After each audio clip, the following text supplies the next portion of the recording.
അവരെ നിരാശപ്പെടുത്തണ്ടല്ലോ.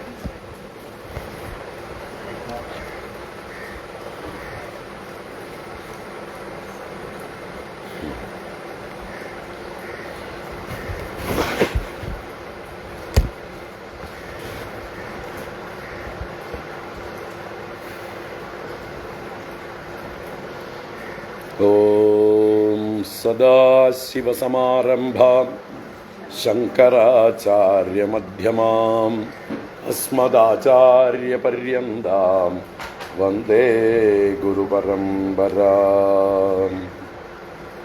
മൂകം കരോതി വാചാലം പങ്കും ലംഘയതേ ഗിരിം യത്കൃപാതമഹം വന്ദേ പരമാനന്ദമാധവം. ഓം നമോ ഭഗവതേ വാസുദേവായ. ശ്രീ ഗുരുഭ്യോ നമഃ. ഓം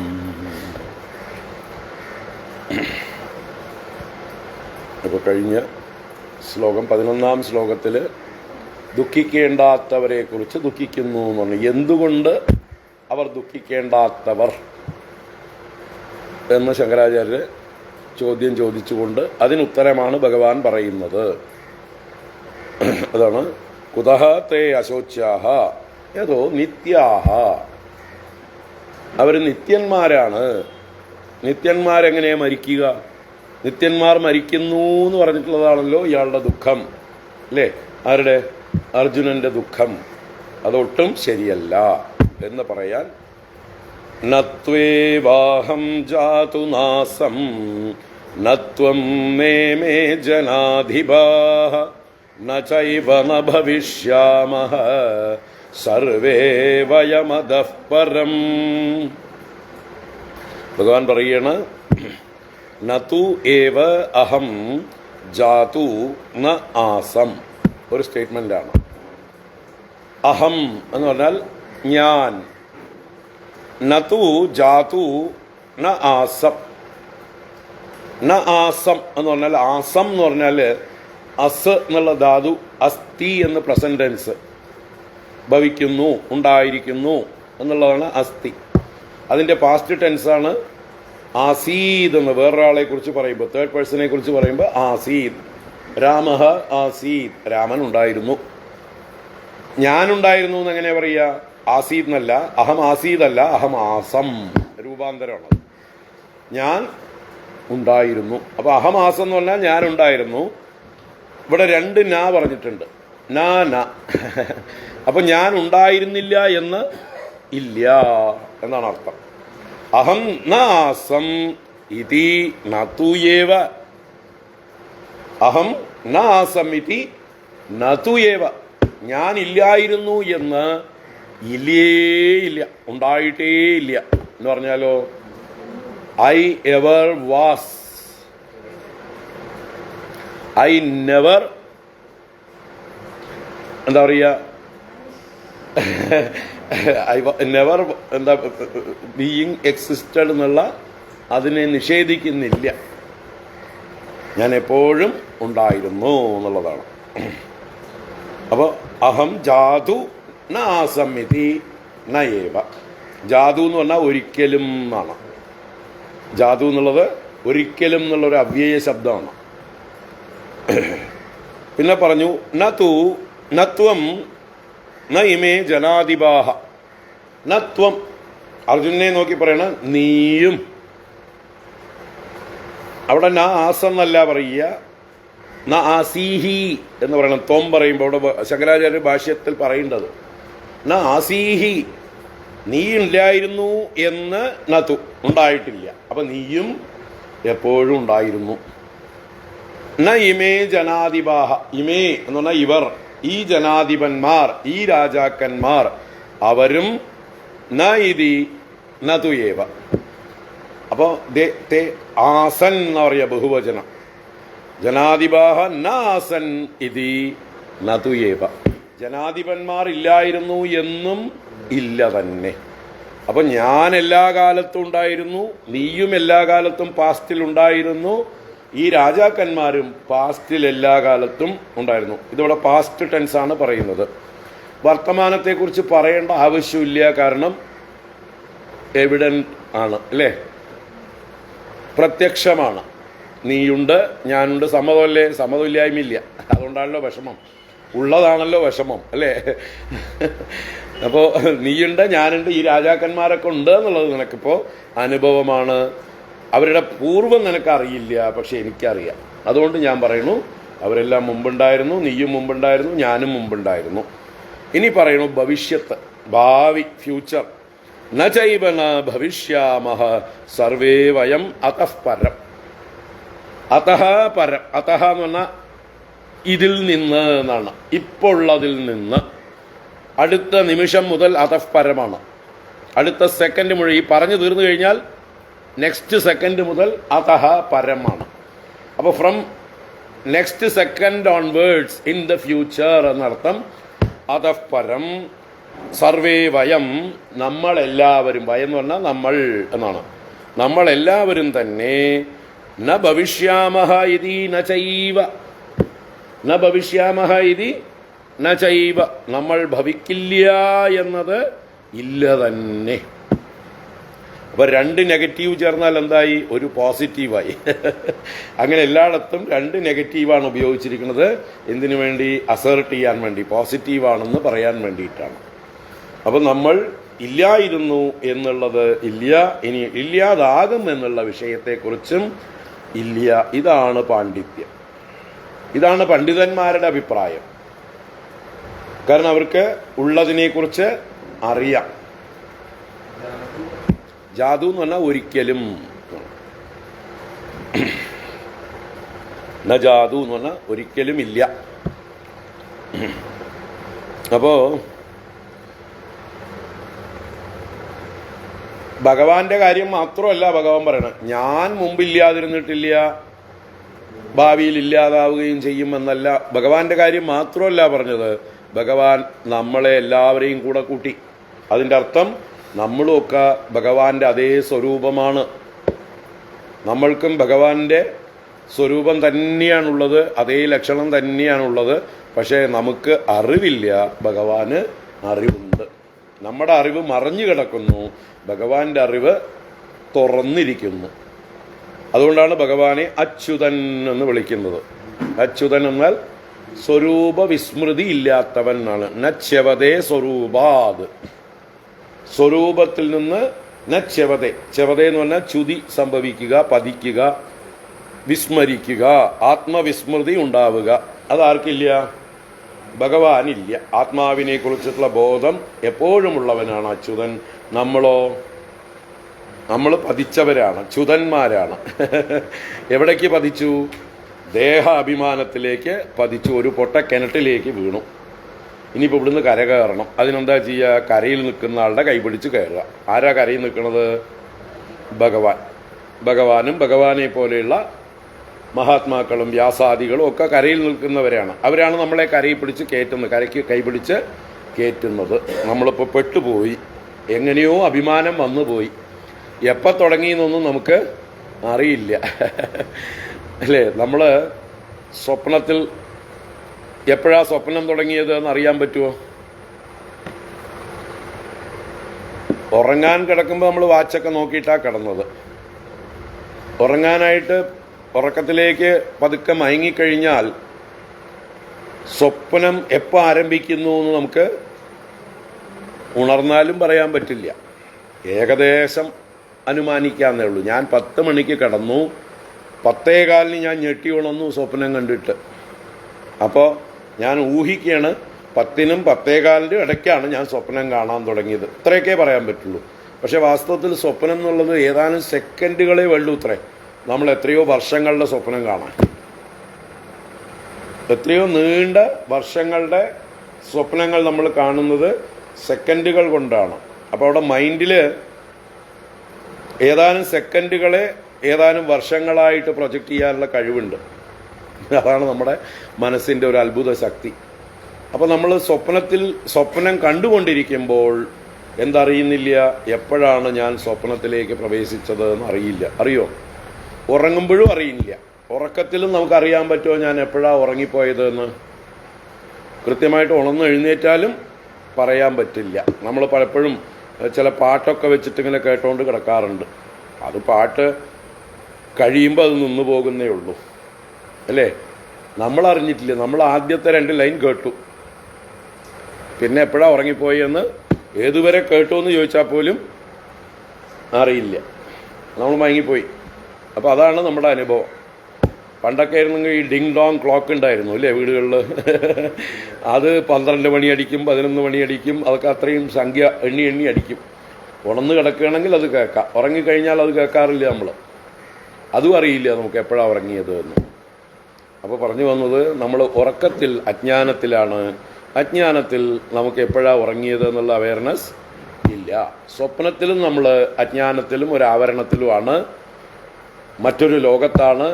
അവിടെ ഈ ലോകത്തിൽ നമ്മൾ എപ്പോൾ ഉറങ്ങി എന്നുള്ളത് അറിയില്ല. അതുപോലെയാണ് ഇപ്പോൾ നമ്മൾ നമ്മുടെ സ്വരൂപത്തിൽ നിന്ന് വിസ്മരിച്ച് എപ്പോഴാണ് ഈ ദേഹത്തിലേക്ക് പതിച്ചത്? ഈ ദേഹമല്ല, ഇത് പരമ്പരയിൽ വന്ന മറ്റൊരു ദേഹമാണ്. എത്രയോ ദേഹങ്ങൾ നമ്മൾ പൂർവം എടുത്തു കഴിഞ്ഞു, എത്രയോ ജന്മങ്ങൾ എടുത്തു കഴിഞ്ഞു. അപ്പോഴൊന്നും നമ്മൾ അറിഞ്ഞിട്ടില്ല എപ്പോഴാണ് നമ്മൾ ആദ്യമായിട്ട് ദേഹം എടുത്തത്. നമ്മുടെ ആദ്യത്തെ ജന്മം എപ്പോഴായിരുന്നു, ദേഹാഭിമാനം എപ്പോഴായിരുന്നു, ഇത് നമുക്ക് കാണാൻ പറ്റില്ല. അതുകൊണ്ട് അതിനെക്കുറിച്ച് ആലോചിച്ച് തല പുണ്ണാക്കേണ്ട ആവശ്യമില്ല. എപ്പോഴാ തുടങ്ങിയേന്ന് ചോദിച്ചിട്ട് കാര്യമില്ല. അതേതുപോലെയാണ് എൻ്റെ മുത്തശ്ശൻ്റെ കല്യാണത്തിന് ഞാൻ പങ്കെടുത്തില്ല എന്ന് പറഞ്ഞ് കരയും പോലെയാണ്. പറ്റുമോ? മുത്തശ്ശൻ്റെ കല്യാണത്തിൽ നമുക്ക് പങ്കെടുക്കാൻ പറ്റുമോ? ഇല്ല. ചില പേരക്കുട്ടികൾ മുത്തശ്ശനോട് ചണ്ട കൂടും. എന്നാലും മുത്തശ്ശൻ എന്നെ കല്യാണത്തിന് വിളിച്ചില്ലല്ലോ, മുത്തശ്ശൻ ഒറ്റയ്ക്ക് പോയി കല്യാണം കഴിച്ചില്ലേ എന്ന് പറയുന്ന കൊച്ചുകുട്ടികളുണ്ട്. അവരുടെ അവസ്ഥയാണ് നമുക്ക് നമ്മുടെ എത്ര ജന്മങ്ങൾ കഴിഞ്ഞു എന്നുള്ളതിനെക്കുറിച്ച് അന്വേഷിക്കുകയും ചിന്തിക്കുകയും ചെയ്യുന്നത്. സാധ്യമല്ല. എന്തായാലും ഇപ്പോഴുള്ളതിനെ അക്സെപ്റ്റ് ചെയ്യുക. ഇപ്പം ഇങ്ങനെയാണ്, എപ്പോൾ തുടങ്ങി എന്നുള്ളത് അറിയില്ല. പക്ഷേ നമ്മുടെ ശാസ്ത്രങ്ങളും ആചാര്യന്മാരും പറയുന്നു, നിങ്ങൾക്ക് എപ്പോൾ തുടങ്ങി എന്നുള്ളത് നിങ്ങൾ വിടൂ, നിങ്ങൾക്ക് ഫുൾ സ്റ്റോപ്പ് ഇടാൻ പറ്റും. എന്തിന്? ജനന മരണ പരമ്പരയ്ക്ക്. അതിനാണ് സംസാരത്തിൻ്റെ അവസാനം നിങ്ങൾക്ക് ഈ മനുഷ്യജന്മത്തിൽ ഇവിടെ വെച്ച് തന്നെ അറിവ് കൊണ്ട് നിങ്ങൾ ജനിക്കുന്നില്ല, മരിക്കുന്നില്ല എന്നുള്ള അറിവ് ഉറപ്പിച്ച് നിങ്ങൾ ഇനി ജനന മരണ പരമ്പരയിലേക്ക് പോകാതിരിക്കാം, സംസാര ദുഃഖങ്ങളിൽ ഇനി പെടാതിരിക്കാം, നിങ്ങൾക്കിപ്പോൾ ഉണരാം, ഇപ്പോൾ നിങ്ങൾക്ക് രക്ഷപ്പെടാം എന്ന് ഉപനിഷത്തുക്കളും ഈ ഗീതയും മറ്റ് ശാസ്ത്രങ്ങളും ഒക്കെ പറയുന്നുണ്ട്. അപ്പോൾ നമ്മൾ ഭാവിയെക്കുറിച്ച് നമ്മൾ ആലോചിച്ചാൽ മതി. നമുക്കിനി എങ്ങനെ ജീവിക്കണം എന്നുള്ളത്. എങ്ങനെ ജീവിക്കണം? ഞാൻ ജനിച്ചു മരിക്കുന്നവനല്ല എന്ന ബോധത്തോടെ നമുക്ക് നിലനിൽക്കാം. നമ്മൾക്ക് ഇല്ലാതാവാൻ പറ്റില്ല. നമ്മൾ ഉള്ളവരാണ്, എന്നും ഉള്ളവരാണ്, എന്നും നിലനിൽക്കുന്നവരാണ്. അത് ഏത് ശരീരം വേണമെങ്കിൽ എടുത്തോട്ടെ, ഏതവസ്ഥയിൽ വേണമെങ്കിൽ ഇരുന്നോട്ടെ, അല്ലെങ്കിൽ എല്ലാ ശരീരങ്ങളും എൻ്റെ ശരീരമാണ് എന്നുള്ള അറിവോടുകൂടെ നമുക്ക് എവിടെ വേണമെങ്കിലും ഇരിക്കാം. ആ അറിവ് സർവാത്മഭാവം എന്നാ പറയുക. നമ്മൾ ഹരിനാമകീർത്തനത്തിൽ ദിവസവും പ്രാർത്ഥിക്കുന്നതാണ്. ആനന്ദ ചിന്മയ ഹരേ ഗോപികാരമണ ഞാനെന്ന ഭാവമതു തോന്നായിക വേണമിഹ തോന്നുന്നതാകിലഖിലം ഞാനിതെന്ന വഴി തോന്നേണമേ വരദ നാരായണായ നമഃ. അപ്പോൾ ഇഹ എന്ന് പറഞ്ഞാൽ ഈ ശരീരത്തിൽ ഞാനെന്ന ഭാവം തോന്നായിക വേണം. അഥവാ ഞാനെന്ന ഭാവം തോന്നുകയാണെങ്കിൽ അഖിലം ഞാനിതെന്ന വഴി തോന്നേണമേ. എല്ലാം ഞാനാണ്, എല്ലാം ഈശ്വരനാണ്, അതുകൊണ്ട് എല്ലാം ഞാനാണ്. ഞാനും ഈശ്വരനും ഞാനും ഈ ജഗത്തും തമ്മിൽ ഭേദമില്ല, ഒരേ വസ്തു തന്നെയാണ്. ചില അറിവില്ലായ്മ കൊണ്ട് ഈശ്വരനെന്നും ജഗത്തെന്നും ജീവനെന്നും വേർതിരിച്ചിരിക്കുന്നത്. ഇത് ഭേദം കൽപ്പനയിൽ മാത്രമാണ്. അറിവില്ലാത്തവരുടെ കൽപ്പനയാണ് ഈശ്വരൻ വേറെ, ജീവൻ വേറെ, ജഗത്ത് വേറെ എന്നുള്ളത്. പാരമാർത്ഥികമായിട്ട് എന്താണ്? ഈശ്വരനും ജഗത്തും ജീവനും ഒന്നു തന്നെ, മൂന്നില്ല, ഒന്നേ ഉള്ളൂ. ഒന്നായ നിന്നയിഹ രണ്ടെന്ന് കണ്ടളവിലുണ്ടായൊരിണ്ടൽ. ബതമിണ്ടാവതല്ല മമ പണ്ടേ കണക്കെ വരുവാൻ നിൻ കൃപാവലികൾ ഉണ്ടാകയെങ്കലിഹ നാരായണായ നമ. അത് പണ്ടേ കണക്കെ വരുന്നതിന് ഭഗവാന്റെ കൃപ വേണം. അതിനു വേണ്ടിയിട്ടാണ് നമ്മുടെ പ്രയത്നങ്ങൾ, പ്രാർത്ഥനകളെല്ലാം. ഇപ്പോൾ തൽക്കാലം നമ്മൾ കുഴി പെട്ടുപോയി കൈപിടിച്ച് കയറ്റാൻ ഭഗവാൻ വേണം എന്നർത്ഥം. അതാണ് കൃപാവലികൾക്ക് വേണ്ടി പ്രാർത്ഥിക്കുന്നത്. ആ പണ്ടേ കണക്കെ വരുവാൻ. പണ്ടേ കണക്കെന്ന് പറഞ്ഞാൽ പണ്ട് ഒന്നേ ഉള്ളൂ. സദേവ സൗമ്യ ഇതമഗ്ര ആസീത്. ഇതമഗ്രേ ഇൻ ദ വെരി ബിഗിനിങ്, എല്ലാറ്റിനും മുമ്പേ സത്ത് മാത്രമേ ഉണ്ടായിരുന്നുള്ളൂ. ഏകമേവ അദ്വിതീയം ബ്രഹ്മ, ഒന്ന് മാത്രം, രണ്ടില്ലാത്ത ആ ബ്രഹ്മം, എല്ലാം ഉൾക്കൊള്ളുന്ന എല്ലാറ്റിൻ്റെയും പൊട്ടൻസി അതിലായിരുന്നു. അത് ഓംനി പൊട്ടൻ്റ് ആയിരുന്നു. ആ പൊട്ടൻസിയാണ് എല്ലാമായി ഇപ്പോൾ കാണപ്പെടുന്നത്. ഭഗവാൻ ഒരു ഷണ്ടനല്ല. ഭഗവാൻ നല്ല പൊട്ടൻഷ്യലുള്ള ഓമനി പൊട്ടൻ്റാണ്. എല്ലാ പൊട്ടൻസിയും അവൻ്റേതാണ് എന്നർത്ഥം. അപ്പോൾ ഇവിടെ ഈ വാച്യാർത്ഥം മനസ്സിലായല്ലോ. നത്വേവാഹം ജാതുനാസം നത്വം നേമേ ജനാധിപ. അത് തന്നെയാണ് ആചാര്യ ഭഗവത്പാദര് ഓരോ പദങ്ങളായി പിരിച്ചു പറഞ്ഞു തരുന്നത്. നതു ഏവ ജാതു കഥാചിത്. ജാതു എന്നുള്ളതിൻ്റെ അർത്ഥമാണ് കഥാചിത്, ഒരിക്കൽ. അഹം ന ആസം, ഞാനില്ലായിരുന്നു എന്ന് ഇല്ല. പിന്നെന്താ? കിന്തു ആസം ഏവ. പിന്നെന്താ? കിന്തു എന്ന് പറഞ്ഞാൽ പരന്തു. പിന്നെന്താ? ആസമേവ, ഉണ്ടായിരുന്നു തന്നെ. അതീതേഷു ദേഹോൽപത്തി വിനാശേഷു നിത്യം ഏവ അഹം ആസം ഇതി അഭിപ്രായ. അതീതേഷു കഴിഞ്ഞുപോയതായിട്ടുള്ള ദേഹ ഉൽപ്പത്തി വിനാശേഷു, അനേക ദേഹങ്ങൾ എനിക്ക് ഉൽപ്പന്നമായിട്ടുണ്ട്, വിനാശം സംഭവിച്ചിട്ടുണ്ട്. ഞാൻ അനേക ശരീരങ്ങൾ എടുത്തിട്ടുണ്ട്, നശിച്ചിട്ടുണ്ട്. അപ്പോഴും അഹം നിത്യമേവ ആസം, ഞാൻ എല്ലായ്പ്പോഴും ഉണ്ടായിരുന്നു തന്നെ എന്നാണ് ഭഗവാന്റെ അഭിപ്രായം. അപ്പം ദേഹങ്ങൾ പലതും എടുത്തിട്ടുണ്ട്, ദേഹങ്ങൾ ജനിച്ചു മരിച്ചിട്ടുണ്ട്. ആത്മാവായിട്ടുള്ള ഞാൻ ഒരിക്കലും ജനിച്ചു മരിച്ചിട്ടില്ല. ഞാൻ ജനിക്കേണ്ട ആവശ്യമില്ല, കാരണം ഉണ്ടായിരുന്നതുകൊണ്ട്, എന്നുമുള്ളതുകൊണ്ട്. എനിക്ക് മരണം ഇല്ലതാനും നാശമില്ലതാനും ഉള്ള വസ്തുവാണ് ഞാൻ എന്നുള്ളതുകൊണ്ട്. ഉള്ളതിനൊരിക്കലും നാശമില്ല. യഥാ നത്വം ന ആസീഹി കിന്തു ആസീഹി ഏവ. യഥാ അപ്രകാരം തന്നെ, തഥാ അപ്രകാരം നത്വം നാസീഹി, നീ ഇല്ലായിരുന്നു എന്നില്ല. പിന്നെയോ കിന്തു ആസീഹി ഏവ, ഉണ്ടായിരുന്നു തന്നെ. അപ്പൊ നീയും മുമ്പുണ്ടായിരുന്നു തന്നെ. തഥാ ന ഇമേ ജനാധിപാഹ ന ആസന്ന്, അപ്രകാരം തന്നെ ഈ ജനാധിപന്മാരും ഇല്ലായിരുന്നു എന്നില്ല. കിന്തു ആസന്നേവ, അവരും ഉണ്ടായിരുന്നു തന്നെ. തഥാ നച ഏവ ന ഭവിഷ്യാമഹ, അപ്രകാരം തന്നെ നമ്മൾ ഭവിക്കാതിരിക്കുകയും ഇല്ല, ഭാവിയിലും ഉണ്ടായിരിക്കും. കിന്തു ഭവിഷ്യാമ ഏവ സർവേ, നമ്മൾ ഭവിക്കുക തന്നെ ചെയ്യും, എല്ലായ്പ്പോഴും ഉണ്ടായിരിക്കും. വയം അതഃ അസ്മാത് ദേഹവിനാശാത് പരം, നമ്മുടെ ഈ ദേഹം നശിച്ചാലും നമ്മൾ നശിക്കുന്നില്ല. ഉത്തരകാലേ അപി, ഉത്തരകാലം ശേഷകാലം പിന്നീടും. ത്രിഷു അപി കാലേഷു നിത്യാഹ ആത്മസ്വരൂപേണ ഇതി അർത്ഥഃ. ത്രിഷു അപി കാലേഷു, 3 കാലത്തും നമ്മളെല്ലാവരും ഏത് സ്വരൂപത്തിലാണ്? ആത്മസ്വരൂപേണ നിത്യാഹ, ആത്മസ്വരൂപത്തിൽ നിത്യന്മാർ തന്നെയാണ്. ഇതി അർത്ഥഃ എന്നാണ് ഈ പറഞ്ഞതിൻ്റെ അർത്ഥം. ദേഹഭേദാനുവൃത്യ ബഹുവചനം ന ആത്മഭേദ അഭിപ്രായേണ. ഭഗവാൻ ഭവിഷ്യാമഹ എന്നൊക്കെ ബഹുവചനമൊക്കെ പ്രയോഗിച്ചു അല്ലേ? നമ്മൾ എല്ലാവരും ഭാവിയിൽ ഭവിക്കുന്നവരാണ് എന്നൊക്കെ പറഞ്ഞപ്പോൾ അവിടെ ബഹുവചനമാണ്. വയമ്മും ഭവിഷ്യാമഹ എന്നൊക്കെ ഉള്ളത് അവിടെ ബഹുവചന ശബ്ദം ഭഗവാൻ എന്തിനു പ്രയോഗിച്ചു എന്നാണെങ്കിൽ, ദേഹഭേദ അനുവൃത്യ, നമ്മളൊക്കെ വേറെ വേറെ ദേഹങ്ങളാണ് എന്നുള്ള ആ അനുഭവമാണ് നമുക്കുള്ളത്. അതിൻ്റെ തലത്തിൽ നിന്നുകൊണ്ടാണ് നമ്മളെല്ലാവരും ഭവിക്കും എന്ന് ബഹുവചന ശബ്ദം പറഞ്ഞത്. പരമാർത്ഥ തലത്തിലല്ല. അതാണ് ദേഹഭേദാനുവൃത്യ ബഹുവചനം ന ആത്മഭേദ അഭിപ്രായേണ, ആത്മാക്കൾ തമ്മിൽ ഭേദമുണ്ട് എന്ന അഭിപ്രായം ഇല്ല. ആത്മാ എപ്പോഴും ഒന്നേ ഉള്ളൂ, പരമാത്മ. ജീവാത്മാക്കൾ എന്ന് ബഹുവചനം പറയാറുണ്ട്. ഏതിൻ്റെ അടിസ്ഥാനത്തിൽ? ഉപാധികളുടെ അടിസ്ഥാനത്തിൽ. ശരീരങ്ങൾ വേറെ വേറെ കാണുന്നത് കൊണ്ട് ഓരോ ശരീരത്തിലും വേറെ വേറെ ജീവാത്മാക്കൾ എന്ന് പറയുന്നു.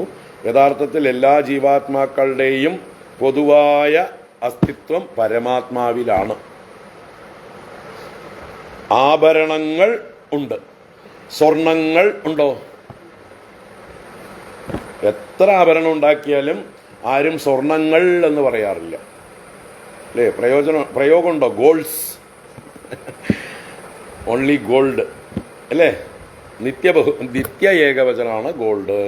എന്നാൽ ഓർണമെന്റ്സ് അത് ബഹുവചനം. അപ്പോൾ അത് എന്തിൻ്റെ അടിസ്ഥാനത്തിൽ?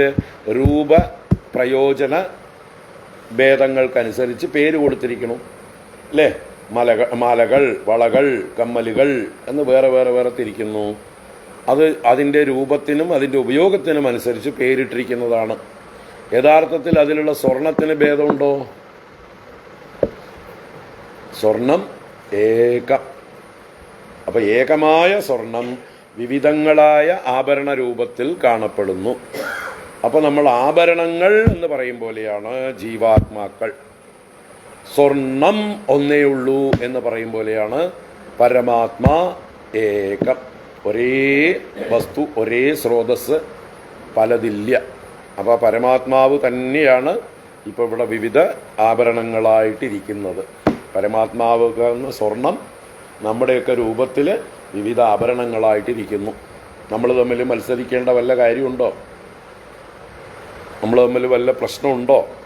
ഒരു പ്രശ്നമില്ല. ഉണ്ടാക്കുകയാണ് നമ്മൾ, അറിവില്ലായ്മ കൊണ്ട്, അഭിമാനം കൊണ്ട്. അതാണ് ഈ അഭിമാനം, ദേഹ അഭിമാനം. അതിലാണ് നമ്മുടെ ആ ജീവഭാവത്തിൽ നിന്നാണ് ഈഗോ പൊങ്ങി വരുന്നത്. അതുകൊണ്ടാണ് ഞാനെന്ന ഭാവം അത് തോന്നായിക വേണമിഹ, തോന്നുന്നതാകിൽ അഖിലം ഞാനിതെന്ന വഴി തോന്നേണമേ എന്ന് ഭഗവാനോട് പ്രാർത്ഥിച്ചത്. അപ്പോൾ അടുത്ത ശ്ലോകത്തിലേക്ക് കടക്കാം. തത്ര കഥം ഇവ നിത്യഃ ആത്മാ ഇതി ദൃഷ്ടാന്തം ആഹ. തത്ര ഈ വിഷയത്തിൽ എന്നർത്ഥം. അവിടെ എന്നാണ് തത്ര എന്നുള്ള വാക്കിനർത്ഥം. അപ്പോൾ ഇവിടെ എന്താ? ഇവിടെ ഈ വിഷയത്തിൽ എന്നർത്ഥം. ഏത് വിഷയത്തിൽ? ആത്മാ നിത്യ, അല്ലേ? ആത്മാവ് നിത്യനാണ് എന്ന് പറഞ്ഞു. കഥം ഇവ, ഏതുപോലെ, എങ്ങനെ? ഇതി ദൃഷ്ടാന്തമാഹ, അതിന് ദൃഷ്ടാന്തം പറഞ്ഞു. ദൃഷ്ടാന്തം എന്ന് പറഞ്ഞാൽ ഉപമ. ഉപമയ്ക്കാണ് കമ്പാരിസൺ, അതാണ് ദൃഷ്ടാന്തം. അപ്പോൾ ഒരു കമ്പയർ ചെയ്യണം, ഏതുപോലെ എന്ന്. എന്താ കമ്പാരിസൺ? ദേഹിനോസ്മിൻ യദാ ദേഹേ കൗമാരം യൗവനം ജരാ തഥാ ദേഹാന്തര പ്രാപ്തി ധീരസ്തത്ര ന മുഹ്യതി. ദേഹിനോസ്മിൻ യദാ ദേഹേ കൗമാരം യൗവനം ജരാ തഥാ ദേഹാന്തര പ്രാപ്തി ധീരസ്തത്ര ന മുഹ്യതി. അപ്പോൾ ഒരു വസ്തുവിനോട് താരതമ്യപ്പെടുത്തിയിട്ട് നമുക്കറിയാത്തതിനെ പറയണം ഇതുപോലെ എന്ന്. നമുക്ക് അൺനോൺ ആയിട്ടുള്ള ഒരു സംഭവത്തെ നോൺ ആയിട്ടുള്ള ഒന്നിനോട് ഉപമിക്കുക, കാണിച്ചു തരിക. നമ്മുടെ ബുദ്ധിക്ക് കൺസീവ് ചെയ്യാൻ സാധിക്കില്ല അൺനോൺ ആയിട്ടുള്ള ഒരു സാധനം. പിമ്പിളാമ്പിളി ഒരു ശബ്ദം ഉണ്ടാക്കി ഞാൻ, എനിക്ക് വല്ലതും പിടികിട്ടിയോ? എന്താ ഈ സാധനം പിമ്പിളാമ്പിളി? എന്താ അതിൻ്റെ ഒരു രൂപം പറയൂ, ഒരു സാമാന്യ രൂപം പറയൂ. പിടികിട്ടുണ്ടോ? വല്ലതും ചിന്തിക്കാൻ പറ്റില്ല, ഒരു ഐഡിയ ഇല്ല. അത് എന്ത് ഷേപ്പായിരിക്കും? അത് ചതുരമായിരിക്കുമോ, വട്ടമായിരിക്കുമോ, ഗോളമായിരിക്കുമോ, ത്രികോണമായിരിക്കുമോ, അത് മനുഷ്യരൂപമാണോ, വേറെന്തെങ്കിലും ജന്തുവാണോ? അല്ലേ? ഒരു ഐഡിയ ഇല്ല. അപ്പം എന്ത് വേണം പിന്നെ? അറിയാത്തൊരു സാധനമാണെങ്കിൽ അറിയുന്നൊരു സാധനത്തോട് ഉപമിക്കണം. അതല്ലെങ്കിൽ നിങ്ങൾക്ക് അറിയുന്ന സാധനമാണെങ്കിൽ അതിന്നതാണെന്ന് വ്യാഖ്യാനിച്ചു തരണം. അറിയുന്ന സാധനം തന്നെയാണ് ഇമ്പിളാമ്പിളി, പക്ഷേ എല്ലാവർക്കും ആ വാക്ക് അവർ ഉപയോഗിക്കാറില്ല എല്ലാവർക്കും, അല്ലേ? ഓരോ ഭാഷയിലും ഓരോ, മലയാളത്തിൽ തന്നെ അനേക സാധനങ്ങൾക്ക് അനേക പേരാണ്. ഇപ്പോൾ നമ്മൾ തിരുവനന്തപുരത്ത് പറയുന്ന ഭാഷ പാലക്കാട് വന്ന പലർക്കും അറിയില്ല. പാലക്കാട് ഉപയോഗിക്കുന്ന വാക്കുകൾ തെക്കൻ കേരളത്തിൽ വന്നാൽ തെറി പറയുകയാണോ ചോദിക്കും. സാമാന്യം ഉപയോഗിക്കുന്നതൊക്കെ അവിടെ എത്തുമ്പോഴേക്കും തെറിയായിട്ട് മാറും അല്ലേ? അങ്ങനെ ഭാഷയിൽ കാസർഗോഡൊക്കെ പോയാൽ നമുക്ക് മനസ്സിലാവുകയില്ല,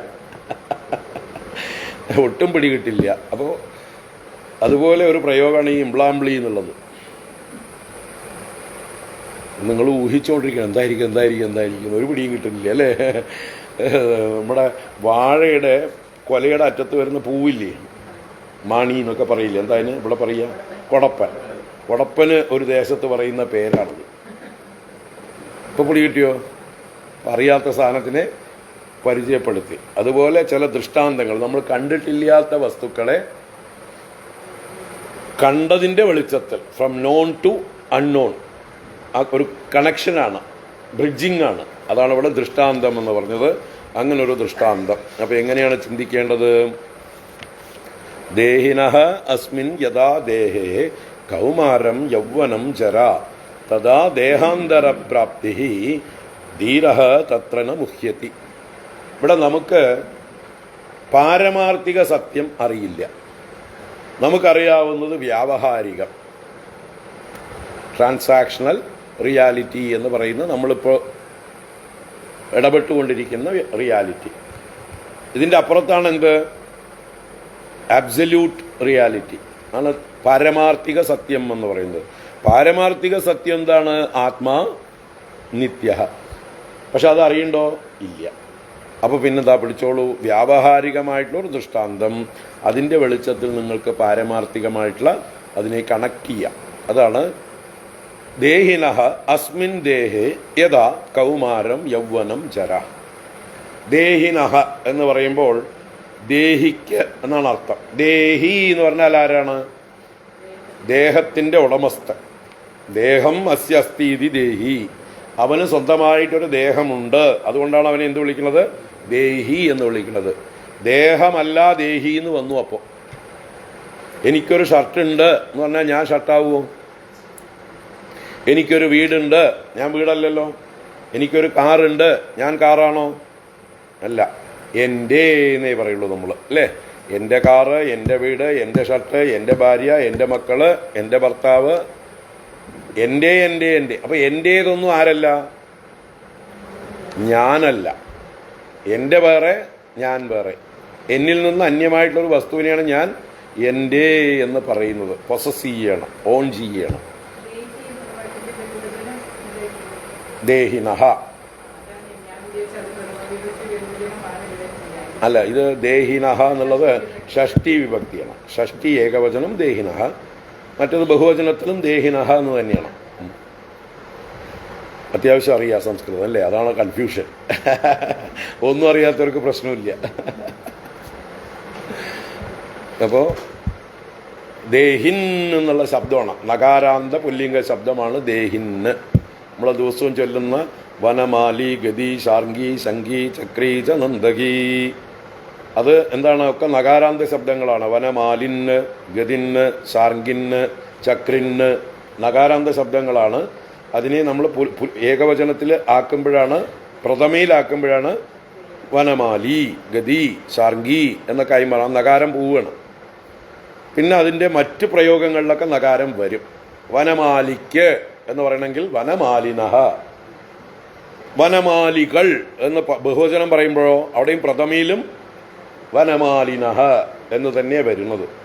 അവിടെയും ഇവിടെയും സെയിം തന്നെ. പഞ്ചമിയും ഷഷ്ടിയും പ്രഥമ ബഹുവചനവും ഒരേ രൂപങ്ങളായിരിക്കും. പക്ഷെ നമ്മൾ സന്ദർഭത്തിൽ നിന്ന് അർത്ഥം ഗ്രഹിച്ചെടുക്കണം. അപ്പോൾ ദേഹിനഃ, ഒരു ദേഹിക്ക് അസ്മിൻ ദേഹേ, ഈ ശരീരത്തിൽ എങ്ങനെയാണോ കൗമാരം യൗവനം ജര, മൂന്നവസ്ഥകളാണ്. കൗമാരം എന്ന് പറഞ്ഞാൽ ബാല്യം എന്നെടുക്കാം നമുക്ക്.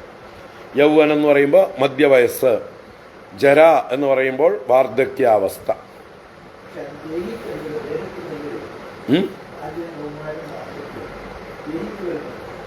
ഇവിടെ നമ്മുടെ അനുഭവത്തെ താരതമ്യം ചെയ്ത് പറയണം. ഇപ്പോൾ ഭൂരിപക്ഷ അജ്ഞാനികൾ എങ്ങനെയാണ് കരുതുന്നത്? അവർക്ക് ദേഹി വേറെ ദേഹം വേറെ ഉണ്ടോ? അജ്ഞാനികൾ എന്താ പറയുക? ഞാൻ ദേഹമാണ് എന്ന് വിചാരിച്ചിരിക്കുന്നത്. ദേഹോഹമിത്യേവ ജഡസ്യ ബുദ്ധി. ശങ്കരാചാര്യ വിവേക ചൂടാമണിയിൽ പറയും, ദേഹോഹമിത്യേവ ജഡസ്യ ബുദ്ധി. ജഡന്മാർ, ഒരു ചിന്തയുമില്ലാത്ത പ്രാകൃതന്മാരായിട്ടുള്ള ആളുകൾക്ക് അഹം ദേഹ ഇതി ബുദ്ധി, ഞാൻ ദേഹമാണ് എന്നുള്ള ബുദ്ധിയാണ്. എന്നാൽ കുറച്ച് വിവരം വെച്ചവരെന്താ പറയുക, ദേഹേഹം. അവിടെ ദേഹോഹം എന്ന് ജഡൻ പറഞ്ഞപ്പോൾ ദേഹേഹം, അഹം ദേഹേ, ഞാൻ ദേഹത്തിൽ വസിക്കുന്നു, ഞാൻ വീട്ടിലിരിക്കുന്നു എന്ന് പറയും പോലെ ഞാനൊരു ദേഹത്തിലിരിക്കുന്നു എന്ന് മധ്യമൻ, കുറച്ച് വിവേകം ചെയ്യാൻ തുടങ്ങിയവൻ. അത് കഴിഞ്ഞ് ജ്ഞാനിയോ, ബ്രഹ്മാഹം, ഞാൻ ബ്രഹ്മമാകുന്നു എന്നുള്ളതാണ് ഒരു ജ്ഞാനിയുടെ ബോധം. അപ്പൊ 3 തലങ്ങളാണിത്, 3 തലം ബോധങ്ങളാണ്. അത്യന്ത മൂഢന്മാർ ഞാൻ ദേഹമാണെന്ന് കരുതുന്നു. മധ്യമന്മാർ, വിചാരം ചെയ്യാൻ തുടങ്ങിയിട്ടുള്ളവർ ഞാൻ ദേഹത്തിലിരിക്കുന്നു, ഞാൻ ദേഹി, ഇതെന്റെ ദേഹം എന്ന് വ്യവഹരിക്കുന്നു. അതിലും വെച്ച് സത്യമറിഞ്ഞവർ പാരമാർത്ഥിക തലത്തിൽ അവരെന്ത് പറയുന്നു, അഹം ബ്രഹ്മ, ബ്രഹ്മാസ്മി, ഞാൻ ബ്രഹ്മമാകുന്നു എന്ന തലമാണ് അവരുടെ തലം. അപ്പോൾ ഇത് 3 തലങ്ങളാണ്, വളർച്ചയുടെ 3 സ്റ്റേജുകളാണ്. ഇത് പ്രാകൃതൻ, ദേഹോഹം, അല്പം സംസ്കൃതൻ, ദേഹേഹം, നല്ലതുപോലെ ജ്ഞാനം കൊണ്ട് സംസ്കരിച്ചവൻ, പ്യുവറായിട്ടുള്ള ആള് പറയുന്നു ബ്രഹ്മാഹം. ഇതൊക്കെ വളരെ മനോഹരമായിട്ട് ശങ്കരാചാര്യരുടെ വിവേക ചൂടാമണി എന്ന് പറഞ്ഞ ഗ്രന്ഥത്തിൽ നല്ല മനോഹരമായിട്ട് പറഞ്ഞു തരുന്നതാണ്. ഞാനതൊക്കെ നിങ്ങൾക്ക് ഇങ്ങനെ ശങ്കരാചാര്യരുടെ സ്ഥലത്തിരിക്കുമ്പോൾ അതിനെ പരിചയപ്പെടുത്തണ്ടേ, ഇതൊക്കെ പഠിക്കേണ്ടതാണെന്ന് നിങ്ങൾക്ക് തോന്നണ്ടേ, അതിനുവേണ്ടി അത് കോട്ട് ചെയ്യുന്നത്. അപ്പോൾ ദേഹിനഃ അസ്മിൻ ദേഹേ, ദേഹിക്ക് ഈ ദേഹത്തിൽ എങ്ങനെയാണോ കൗമാരം യൗവനം ജര,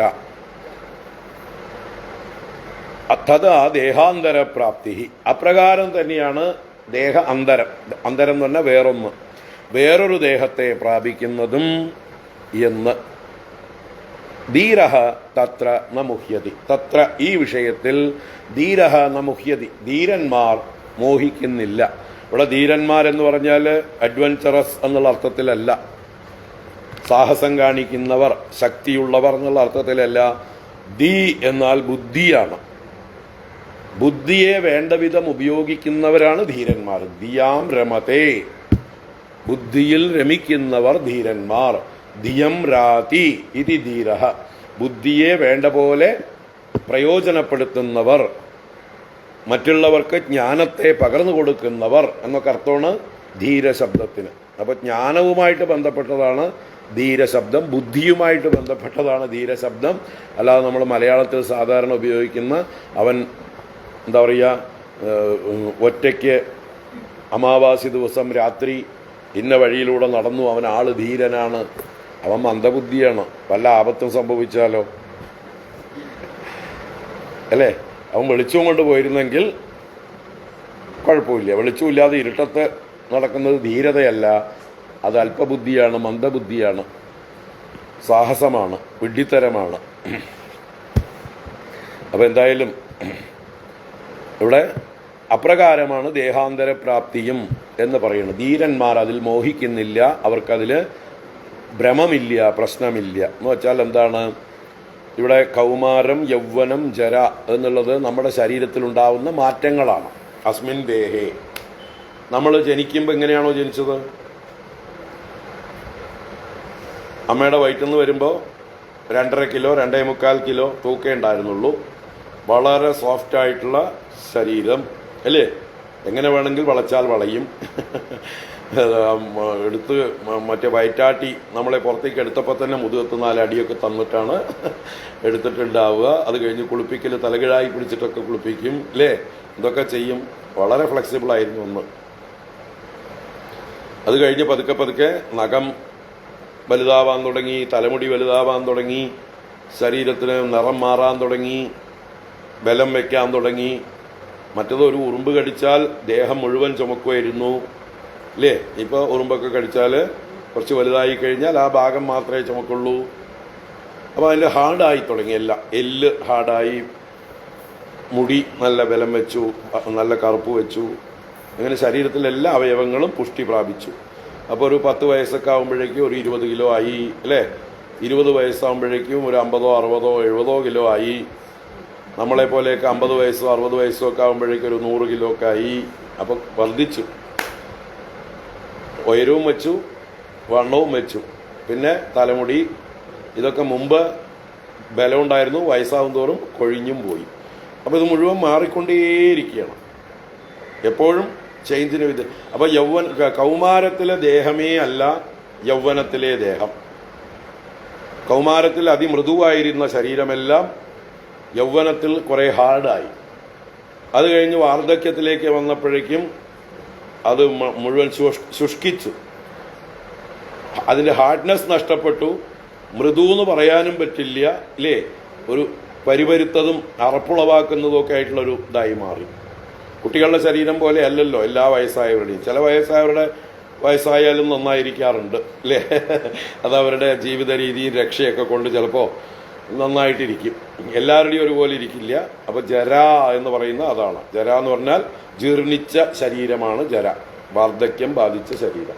യൗവനം എന്ന് പറഞ്ഞാൽ നല്ല പുഷ്ടിയുള്ള അംഗസൗഷ്ഠവമെല്ലാമുള്ള ഇന്ദ്രിയങ്ങളെല്ലാം ശക്തി പ്രാപിച്ച അവസ്ഥയാണ്. മറ്റത് ഇന്ദ്രിയങ്ങളൊന്നും വളർന്നിട്ടില്ല, ഒരു ഇന്ദ്രിയങ്ങൾക്കും പൂർണ്ണ വളർച്ച എത്തിയിട്ടില്ല. പ്രത്യുൽപാദന ശേഷി ഒട്ടും വന്നിട്ടില്ല കൗമാരത്തിൽ. യൗവനത്തിലാണ് അതെല്ലാം വരുന്നത്. വാർദ്ധക്യത്തിലാവുമ്പോഴേക്കും അതെല്ലാം നഷ്ടപ്പെട്ടു. അപ്പം ഇങ്ങനെ എൻറ്റയർലി ഡിഫറൻ്റ് ആണ് 3 സ്റ്റേജും. കൗമാരത്തിലുള്ള ശരീരമേ അല്ല യൗവനത്തിലേത്, യൗവനത്തിലുള്ളതേ അല്ല വാർദ്ധക്യത്തിൽ, കൗമാരത്തിലുള്ളതല്ല വാർദ്ധക്യത്തിൽ, വാർദ്ധക്യത്തിലുള്ളതല്ല കൗമാരത്തിൽ. ഇത് പരസ്പരം വിരുദ്ധങ്ങളാണ്. ഇത് ഞാൻ മുമ്പേ പറഞ്ഞ പോലെ ഒരു മനുഷ്യൻ്റെ ശരീരം ജീർണിച്ചുകൊണ്ടേയിരിക്കുന്നതാണ്, ദഹിച്ചുകൊണ്ടേയിരിക്കുന്നതാണ്. നമ്മൾ കഴിച്ച ഭക്ഷണവും അതിൻ്റെ പ്രോഡക്റ്റുമായിരിക്കുന്ന ഈ സാധനം പെറിഷബിൾ ആണ്. എവർ പെറിഷിങ്, ഹൈലി പെറിഷബിൾ, അല്ലേ? നമ്മുടെ കോമോഡിറ്റീസ് കൊണ്ടുപോകുമ്പോൾ എഴുതി വെച്ചിട്ടുണ്ടാകും വലുതായിട്ട്, വേഗം പെടണം. വെജിറ്റബിൾസും ഫിഷും മീറ്റും ഒക്കെ കൊണ്ടുപോകുന്ന വാഹനങ്ങളിൽ എഴുതി വെച്ചിട്ടുണ്ടാവും ഹൈലി പെറിഷബിൾ, വേഗം പോകണം, എക്സ്പ്രസ് സർവീസാണ്, പിടിച്ചു വയ്ക്കാൻ പാടില്ല.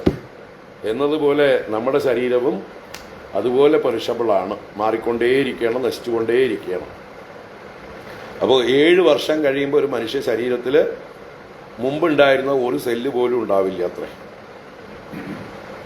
നമ്മുടെ ഏറ്റവും ദൈർഘ്യമുള്ളതായിട്ടുള്ള സെല്ല് ബ്രെയിൻ സെൽസ് ആണ്. ആ ബ്രെയിൻ സെൽസ് പോലും 7 കൊല്ലം കഴിയുമ്പോഴേക്കും ഒരു സൈക്കിൾ പൂർത്തിയായി മാറിക്കഴിഞ്ഞിട്ടുണ്ടാവും. മാക്സിമം 12 വർഷം വരെയൊക്കെ നിൽക്കൂത്രേ. അതുകൊണ്ടാണ് ഒരു വ്യാഴവട്ടം എന്ന് പറയുന്നത്. ഒരു വ്യാഴവട്ടം കഴിഞ്ഞാൽ നമ്മുടെ ബുദ്ധിയൊക്കെ മാറും. ഒരു 12 കൊല്ലം നമ്മളെ വനത്തിലേക്ക് അയച്ചാൽ നമ്മൾ സ്വഭാവം മാറി തിരിച്ചു വരും. അതാണ് പാണ്ഡവന്മാരെ 12 കൊല്ലം വനത്തിലേക്ക് അയക്കുന്നത്, ശ്രീരാമസ്വാമിയെ 14 വർഷം വനത്തിലേക്ക് അയക്കുന്നതൊക്കെ എന്തിനാണ്? സ്വഭാവം മാറി തിരിച്ചു വരാൻ. ആളെ മാറും. ഇപ്പം നല്ല വീരനും ശൂരനും പരാക്രമിയൊക്കെ ആയിട്ടുള്ള രാമൻ വനത്തിൽ പോയിട്ട് വരുമ്പോഴേക്കും ഒരു വൃദ്ധ സന്യാസിയായിട്ട് തിരിച്ചു വരും, സാത്വികനായിട്ടുള്ളൊരു സന്യാസിയായിട്ട്. അപ്പോൾ പിന്നെ രാജ്യം ക്ലെയിം ചെയ്യില്ല. അതാണ് കൈകേയിയുടെ ഉദ്ദേശ്യം. ആളുടെ സ്വഭാവേ മാറിയിട്ടുണ്ടാവും. രാജ്യം ഭരിക്കാനുള്ള കഴിവൊന്നും ഉണ്ടാവില്ല. രാജ്യത്തുള്ള പ്രജകൾക്കും കണ്ടാൽ അറിയില്ല. അവരുടെ മനസ്സും മാറിയിട്ടുണ്ടാവും. അവരുടെ മനസ്സിൽ നിന്ന് 12 വർഷമോ 14 വർഷമോ കഴിയുമ്പോഴേക്കും ഇവരെ തൂത്തുകളഞ്ഞിട്ടുണ്ടാവും. പുതിയ ആളുകളുമായിട്ട് അവർ താതാത്മ്യം പ്രാപിച്ചിട്ടുണ്ടാവും. നമ്മളൊക്കെ അങ്ങനെയാണല്ലോ. ഇപ്പോൾ കേരളത്തിൽ പിണറായി തന്നെ ഇനിയും വരണം എന്നാണ് ചിലരൊക്കെ വിചാരിക്കുന്നത്. അതൊരു ഇതാണ്, ഒരു സൈക്കോളജിക്കലായിട്ടുള്ള ഒരു ഇതാണ്. പുകഴ്ത്തി പറഞ്ഞ് അത് കേട്ട് നമ്മൾ അതുമായിട്ട് താതാത്മ്യം പ്രാപിച്ചു. അപ്പോൾ പറഞ്ഞു വന്നത്, ഈ ശരീരത്തിലെ കോശങ്ങൾ നിരന്തരം ഒഴുകിക്കൊണ്ടേയിരിക്കുകയാണ്. കോശപ്രവാഹമാണ് നമ്മുടെ ശരീരം. നമ്മുടെ തലമുടിയിലെ, നഖത്തിലെ, അസ്ഥിയിലെ, പല്ലിലെ, ബ്രെയിനിലെ, ഇതാണ് കുറച്ചുകൂടി ഡ്യൂറബിലിറ്റി ഉള്ളതായിട്ടുള്ള കോശങ്ങൾ.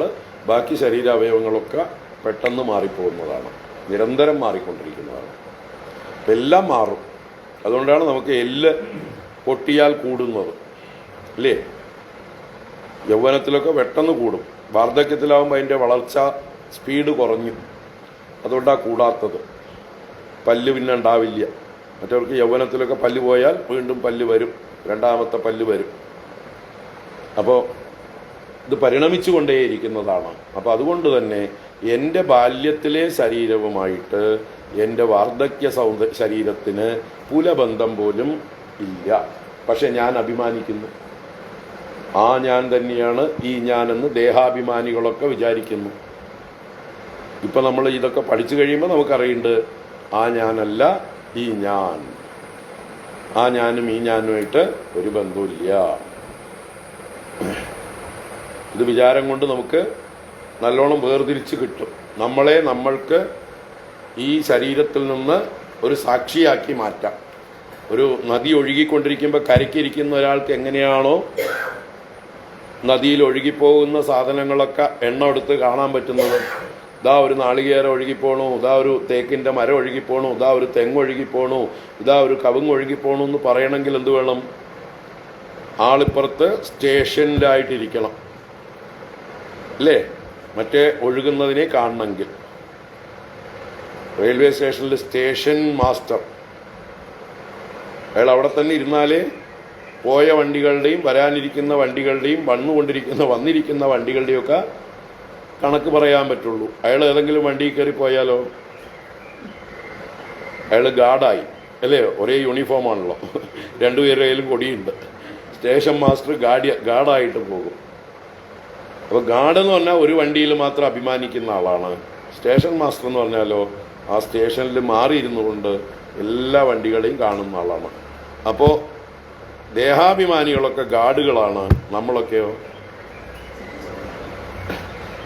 കുറച്ച് ചിന്തിക്കാൻ തുടങ്ങിയ നമ്മൾ സ്റ്റേഷൻ മാസ്റ്ററാണ്. മാറിയിരുന്നത് കൊണ്ടാണ് നമുക്ക് എൻ്റെ ബാല്യത്തിലെ, എൻ്റെ കൗമാരത്തിലെ, എൻ്റെ യൗവനത്തിലെ ആ ശരീരമല്ല ഈ ശരീരം, അതെല്ലാം എനിക്ക് ഓർമ്മയുണ്ട്, അതൊക്കെ കടന്നു പോയതാണ്, അതും ഇതുമായിട്ട് ബന്ധമില്ല എന്നിപ്പോൾ ഞാൻ ചിന്തിക്കുമ്പോൾ എനിക്ക് ഉത്തമ ബോധ്യമുണ്ട്. സയൻറ്റിഫിക്കലി പ്രൂവണാണ്, അറിവുള്ളവരെല്ലാം പറഞ്ഞു തരുന്നതാണ്.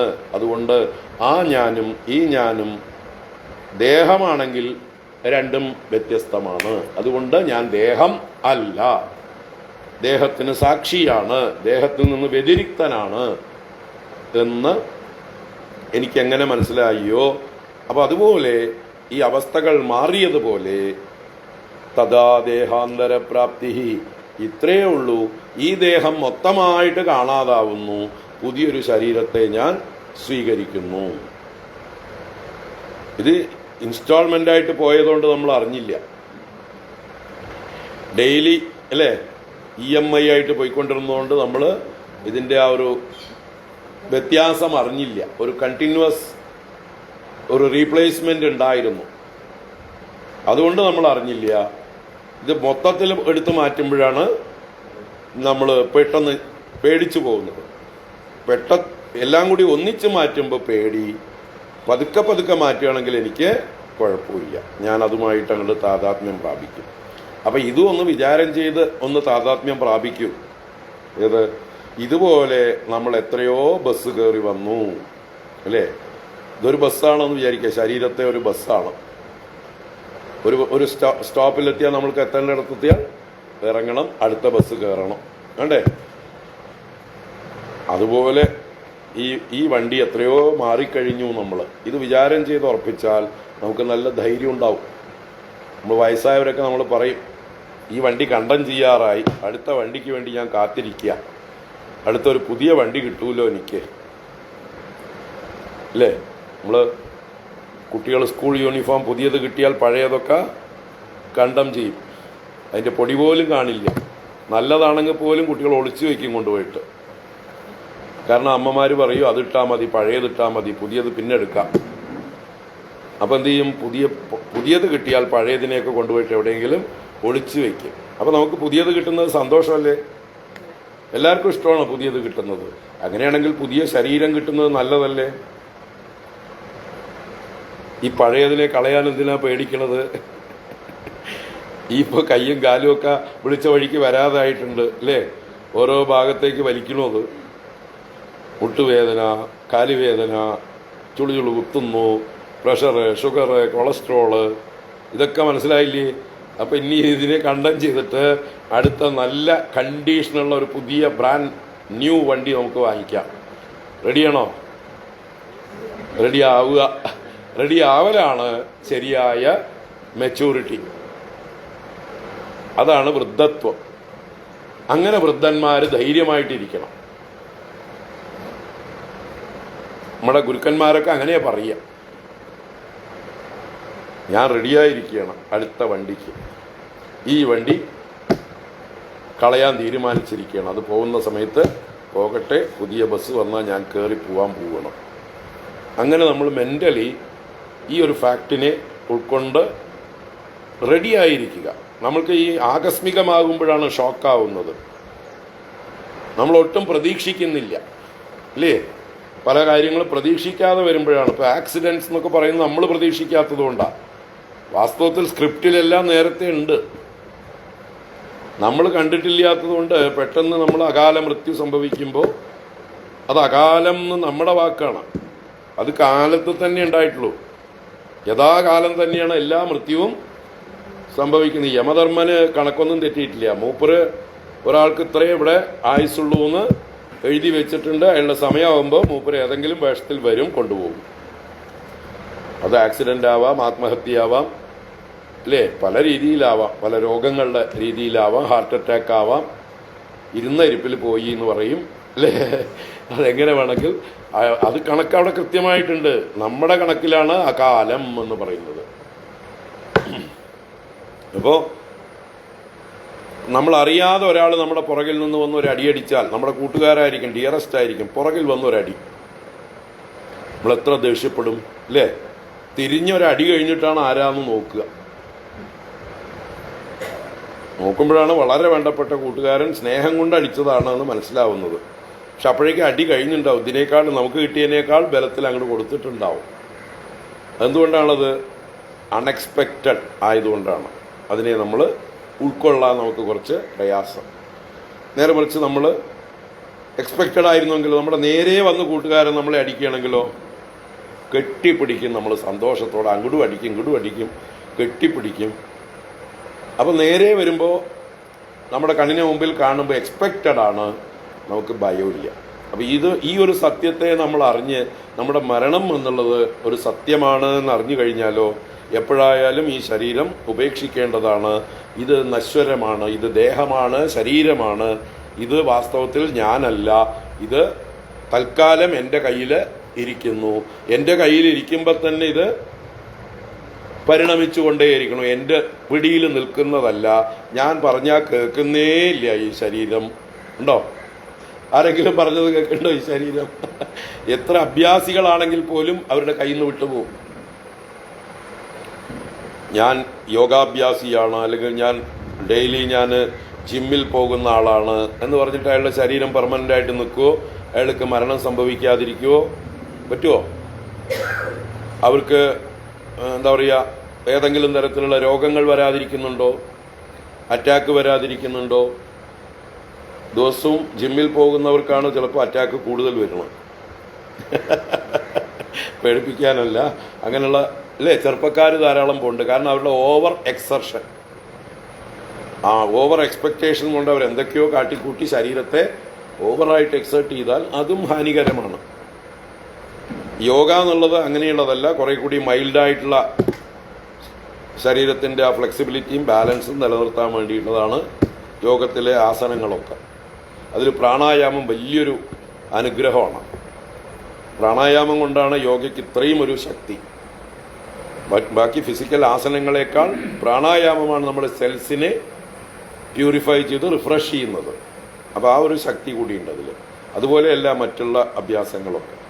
അപ്പോൾ യോഗ ചെയ്യുന്നവർക്ക് ആരോഗ്യവും ആയുസ്സും കുറെ കൂടി നീട്ടിക്കിട്ടാം. അവർക്ക് കാലത്തിൽ എഴുതി വെച്ചിട്ടുള്ളത് കൊണ്ടാണ് അവർക്കത് ചെയ്യാൻ തോന്നുന്നത്. അവരുടെ ആയുസ്സിൽ അത് എഴുതി വെച്ചിട്ടുണ്ട്, നിങ്ങൾക്ക് 105 വയസ്സ് വരെ ജീവിക്കാം. അപ്പോൾ 105 വയസ്സ് വരെ നല്ലോണം ജീവിക്കണമെങ്കിൽ അയാളുടെ ഉള്ളിൽ ഇത് ഇൻബിൽറ്റാണ്, ഈ തോന്നൽ, ഞാൻ യോഗ ചെയ്യണം, എന്നിട്ട് എനിക്ക് കുറെ കാലം ജീവിച്ചിരിക്കണം. ഇപ്പം നമ്മൾ നല്ല ആരോഗ്യവാനാണെങ്കിൽ കൂടി എനിക്ക് ജീവിച്ച് മതിയായി എന്നാരെങ്കിലും നിരന്തരം സങ്കല്പിച്ചാൽ അധികം താമസിയാതെ പോകും. എത്ര ആരോഗ്യമുണ്ടെങ്കിലും ശരി, ശരീരം വിട്ടുപോകും. അങ്ങനെയാണ് മഹാത്മാക്കൾ ദേഹം വെടിയുന്നത്. അവർക്ക് ചെയ്യാനുള്ളതൊക്കെ ചെയ്തു കഴിഞ്ഞു, ഇനി എനിക്കൊന്നും ബാക്കിയില്ല, എൻ്റെ പ്രാരബ്ധം കഴിഞ്ഞു, ഇനി ഞാൻ ഈ ഭൂമിക്ക് ഭാരമായിട്ടോ മറ്റൊരാൾക്ക് ബുദ്ധിമുട്ടായിട്ടോ ഇരിക്കുന്നില്ല എന്ന് എല്ലാം മതിയാക്കിയവരെ പാക്ക് ചെയ്തു. അങ്ങനെ സങ്കല്പിച്ചു കഴിഞ്ഞാൽ അവരുടെ ശരീരം വേഗം പോകും. അങ്ങനെയാണ് പല മഹാത്മാക്കളും ദേഹം വെടിഞ്ഞിട്ടുള്ളത്. മതിയായി, ഇനി ഒന്നും ചെയ്യാനില്ല, ഒന്നും നേടാനും നഷ്ടപ്പെടാനും ഇല്ല. ചിലർ തോന്നും ലോകത്തിന് വേണ്ടി ജീവിച്ചിരിക്കണം, അവർക്ക് ആയുസ് കഴിഞ്ഞിട്ടുണ്ടെങ്കിൽ കൂടി അവർ പിന്നെയും നിൽക്കും. ശരിക്കും മഹാത്മാക്കൾക്ക് അങ്ങനെയുള്ളവരുടെ ജാതകം നോക്കിയാൽ ചിലപ്പോൾ ആയുസ് കഴിഞ്ഞിട്ടുണ്ടാവും. പക്ഷെ അവർ പറയണ എനിക്ക് ഇനിയും കുറേ കാലം കൂടി ജീവിച്ചിരിക്കണം ലോകത്തിന് വേണ്ടി. അപ്പോൾ പ്രകൃതി അവരെ അനുഗ്രഹിക്കും. അതാണ് ശങ്കരാചാര്യർ 16 വയസ്സ് ആയുസ്സുണ്ടായിരുന്ന ആൾ 32 വരെ ജീവിച്ചു എന്നൊക്കെ പറയുന്നത്. ഈ അനുഗ്രഹം തന്നെയാണ്. അതിനെ വ്യാസന്റെ അനുഗ്രഹമായിട്ടും കഥകളായിട്ട് പറയും. അപ്പോൾ നമ്മുടെ ഉള്ളിലെ സങ്കല്പ ശക്തി, അതിന് വലിയ ശക്തിയുണ്ട്.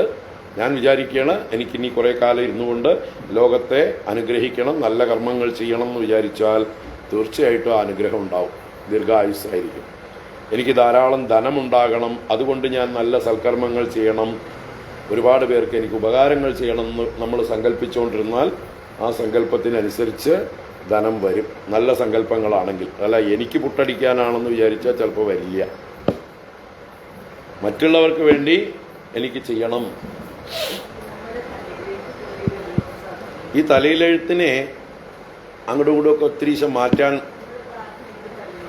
പ്രാർത്ഥനയ്ക്ക് ബലമുണ്ട്. അതാ പറഞ്ഞത്, പ്രാർത്ഥനയ്ക്ക് ബലമുണ്ടെന്നാ പറഞ്ഞിരുന്നത്. നമ്മൾ തലയിലെഴുത്തിൽ മാത്രം നിൽക്കുന്ന ആളല്ല, അല്ലെങ്കിൽ നമ്മുടെ ശാസ്ത്രങ്ങൾ അതാ പറയുന്നത്. തലയിലെഴുത്തിനെ വിധി എന്ന് പറയും, പുരുഷപ്രയത്നം അഥവാ പൗരുഷം എന്ന് പറയും. ഇത് രണ്ടിനും അതിൻ്റേതായിട്ടുള്ള സ്ഥാനമുണ്ട്. അതാണ് താൻ പാതി ദൈവം പാതി എന്ന് പറയുന്നത്. ദൈവം എന്നുള്ളത് വിധി, ദൈവം എന്നുള്ളത് വിധി, താൻ എന്ന് പറയുന്നത് പൗരുഷം. നമ്മൾ പൗരുഷം കൊണ്ട് വിധിയെ നമുക്ക് അതിക്രമിക്കാം. അതിന് ആ ഈശ്വര അനുഗ്രഹം കൂടി വരണം. അപ്പം അതിനാണ് നമ്മൾ പ്രാർത്ഥനയും കൂടി ചേർക്കുന്നത്. പ്രാർത്ഥന എന്നുള്ളത് ഒരു കർമ്മമാണ്. കർമ്മമാണെങ്കിൽ ബലമുണ്ടോ? കർമ്മങ്ങൾക്ക് എല്ലാറ്റിനും ബലമുണ്ട്. Every action has got equal and opposite reaction. കർമ്മം എന്ന് പറഞ്ഞാൽ ഫലമുള്ളതാണ്. അപ്പോൾ പ്രാർത്ഥന എന്നുള്ളത് ഒരു കർമ്മമാണ്. ഏതൊക്കെ തരത്തിലുള്ള കർമ്മമാണ്? വാക്കുകൊണ്ടുള്ള വാചികം കർമ്മ എന്ന് പറയും. നമ്മൾ വാക്കുകളെ കൊണ്ട് പ്രാർത്ഥിക്കുന്നു. മനസ്സുകൊണ്ടുള്ള കർമ്മമാണ് അവിടെ. മനസ്സുകൊണ്ട് സങ്കല്പമുണ്ട് ആ പ്രാർത്ഥനയിൽ. അതിൻ്റെ കൂട്ടത്തിൽ എന്തെങ്കിലും പൂജാദികളോ എന്തെങ്കിലുമൊക്കെ ചെയ്യണമെങ്കിൽ കായികവുമായി. അപ്പം കായേന മനസ്സ വാച മൂന്നും ചേർന്ന ഒരു കർമ്മമാണ് പ്രാർത്ഥനയും പൂജയും ഒക്കെ. അപ്പോൾ വാചികവും കർമ്മമാണ്, മാനസവും കർമ്മമാണ്. മാനസകർമ്മത്തിനും ഫലമുണ്ട്, വാചിക കർമ്മത്തിനും ഫലമുണ്ട്, കായിക കർമ്മത്തിനും. അപ്പോൾ കായികത്തിന് മാത്രമല്ല ഫലം. പലരും തെറ്റിദ്ധരിച്ചിരിക്കുന്നത് കായികമായിട്ടുള്ള അധ്വാനം ചെയ്താൽ മാത്രമേ ഫലമുള്ളൂ എന്നല്ല. വാക്കിന് ശക്തിയില്ല. വേണം നിങ്ങൾ എന്നെ ഒന്ന് ചീത്ത വിളിച്ചു നോക്കൂ, അല്ലേ? വാക്കിന്റെ ശക്തി അറിയാം. നമ്മൾ ആരെങ്കിലും ചീത്ത വിളിച്ചാൽ ആ വാക്കിന്റെ ശക്തി തിരിച്ചടിയായിട്ട് കിട്ടും. കർമ്മഫലം ഉടനെ കിട്ടും. കിട്ടില്ലേ? അത് വാക്കിന്റെ ശക്തിയല്ലേ. അതേ വാക്ക് സ്തുതിക്കാൻ ഉപയോഗിച്ചാലോ അപ്പോഴും ഫലമുണ്ട്. നമ്മൾ ഒരാളെ നന്നായിട്ട് പുകഴ്ത്തി പറഞ്ഞാൽ അവർക്ക് സന്തോഷമാവും. ചിലപ്പോൾ നമ്മൾക്ക് എന്തെങ്കിലും സമ്മാനം തരും. നല്ല രാജാക്കന്മാരെയൊക്കെ സ്തുതിച്ചാൽ അവർ നമുക്ക് സ്ഥാനമാനങ്ങളും പട്ടും വളയൊക്കെ തരും, ഇല്ലേ? തഥാസ്തു എന്ന് പറയുന്നത് അതിനെ എല്ലാവരും അതേ സങ്കല്പത്തോടുകൂടി ഈ പ്രപഞ്ചം മുഴുവൻ അതിനനുകൂലമാകും എന്നുള്ളതാണ് തഥാസ്തു എന്നുള്ളത്. ഈ പ്രകൃതിയിൽ മുഴുവൻ ആ തഥാസ്തു എന്ന് പറയുന്ന ദേവതകളുണ്ട് എന്ന് പറയും. നമ്മൾ എന്ത് സങ്കല്പിച്ചാലും അതിനെ അനുകൂലിക്കാനുള്ള ദേവതകൾ ചുറ്റുമുണ്ട്. അതുതന്നെയാണ് നമ്മുടെ ഇയാൾ ആൽക്കെമിസ്റ്റ് എന്ന് പറഞ്ഞ ഇതിൽ പോളോ കൊയ്ലോ എന്ന് പറഞ്ഞ ആള്, അദ്ദേഹത്തിന്റെ നോവലിൽ നടക്കാത്ത കാര്യങ്ങളൊക്കെ അദ്ദേഹത്തിന് നടക്കുന്നു.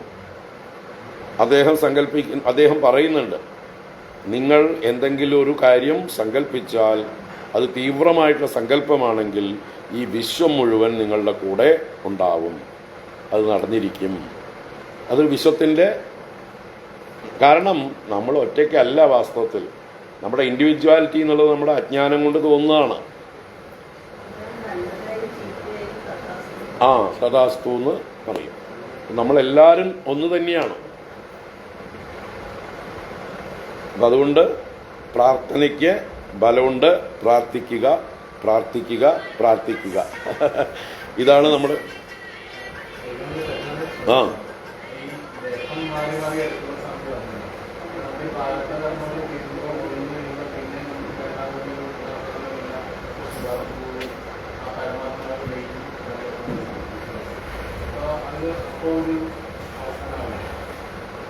പ്രാരബ്ധകർമ്മം തീർന്നതുകൊണ്ടായില്ല. സഞ്ചിത കർമ്മം അവിടെ ഉണ്ടെങ്കിലോ.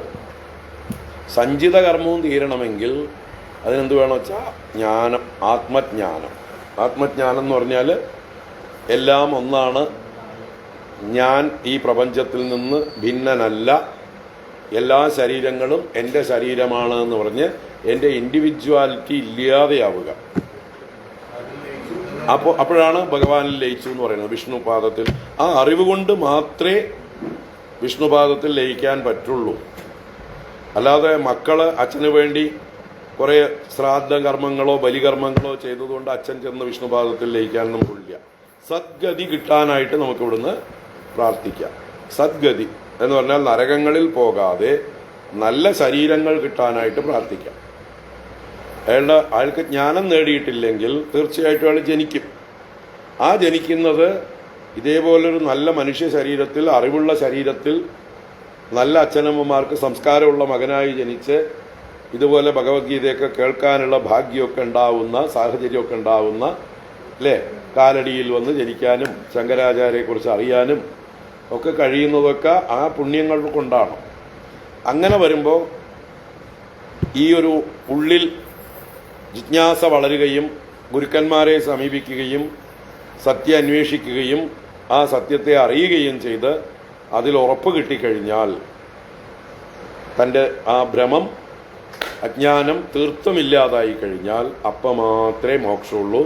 അപ്പോൾ ആ ഒരു അറിവ് നേടിക്കഴിഞ്ഞാൽ പിന്നീട് അവൻ മരിക്കണമെന്നില്ല. അതിനാണ് ജീവൻ മുക്തി എന്ന് പറയുന്നത്. ജീവിച്ചിരിക്കെ തന്നെ മുക്തനായിരിക്കുക. ആ ജ്ഞാനം ഏത് നിമിഷം കിട്ടിയോ അന്ന് മുതൽക്ക് നിങ്ങൾ മുക്തനാണ്. അത് കഴിഞ്ഞാലും അവൻ്റെ ശരീരം ഇവിടെ ഉണ്ടാവും. അവൻ പിന്നെയും പല കർമ്മങ്ങൾ ചെയ്യും.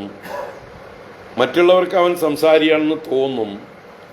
അതാണ് ശങ്കരാചാര്യരോ വ്യാസനോ നാരായണ ഗുരുദേവനോ രാമകൃഷ്ണ പരമഹംസരോ ചട്ടമ്പി സ്വാമികളോ ഒക്കെ അവരുടെ ശരീരം ഓരോ കർമ്മങ്ങൾ ചെയ്യുന്നുണ്ട്. അതിനെ ലോകര് വിമർശിക്കും. അവരുടെ ദൃഷ്ടിയിലാണ് അവർ കാണുന്നത്. വാസ്തവത്തിൽ ഈ ദേഹവുമായിട്ട് യാതൊരു അഭിമാനമോ ബന്ധമോ ഇല്ലാതെ ലോക നന്മയ്ക്ക് വേണ്ടി, എല്ലാവർക്കും വേണ്ടി അവർ കർമ്മം ചെയ്യുന്നു. അതാണ് ജ്ഞാനികൾ ജീവൻ മുക്തന്മാരായിരുന്നു കൊണ്ട് തന്നെ ലോകാനുഗ്രഹം ചെയ്യുന്നു. അങ്ങനെയുള്ള ജ്ഞാനികൾ കുറേ കാലം ലോക സേവ ചെയ്തതിന് ശേഷം അവർ നിശ്ചയിക്കുകയാണ്, മതി, ഇനി എനിക്ക് ദേഹം ഉപേക്ഷിക്കാം എന്നവർ സങ്കല്പിച്ചു കഴിഞ്ഞാൽ അധികം താമസിയാതെ അവരുടെ ദേഹം വീണു പോകും. അവർ തന്നെ സങ്കല്പിച്ചു, മതി, ഞാൻ ഈ ഷർട്ട് അഴിച്ചു വെക്കാൻ തീരുമാനിച്ചു. അപ്പം ഇനിയിപ്പോൾ ആ അനുകൂലമായിട്ടുള്ള സന്ദർഭം വന്നാൽ ഞാൻ എന്ത് ചെയ്യുന്നു, ഷർട്ട് അഴിച്ചു വെക്കണം. അതുപോലെ മഹാത്മാക്കൾ ശരീരം വെടിയുന്നു. അപ്പം ജീവൻ മുക്തി, ജീവിച്ചിരിക്കെ തന്നെ മുക്തരാവാം. മരിക്കണമെന്ന് യാതൊരു ഇതുമില്ല. മരിച്ചതുകൊണ്ട് മുക്തരാവാൻ പോകുന്നും ഇല്ല. അപ്പോൾ എവിടെ വെച്ച് മുക്തി വേണം?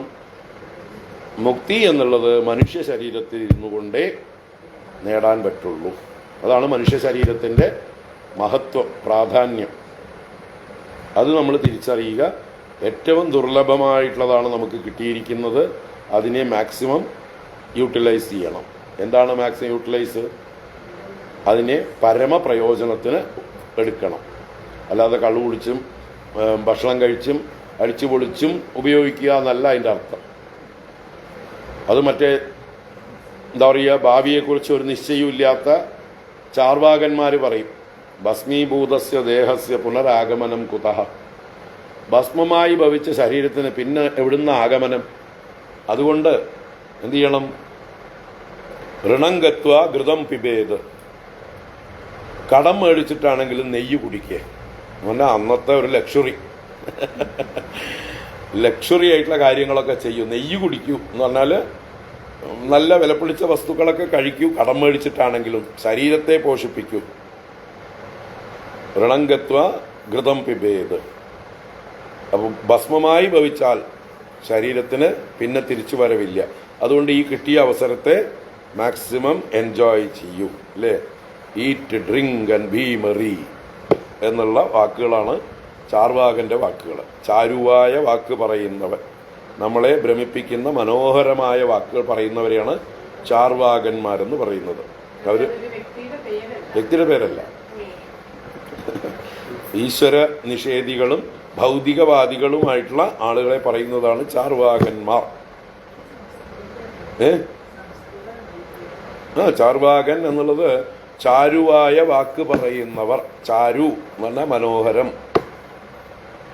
നമ്മളെ ഭ്രമിപ്പിക്കുന്ന, മോഹിപ്പിക്കുന്ന വാക്കുകൾ പറഞ്ഞ് നമ്മളെ തെറ്റായ വഴിയിലേക്ക് നയിക്കുന്നവർ, ഈശ്വരനിൽ നിന്ന് വിമുഖരാക്കി ഭൗതികതയിൽ രമിപ്പിക്കുന്നവരാണ് ചാർവാകന്മാർ.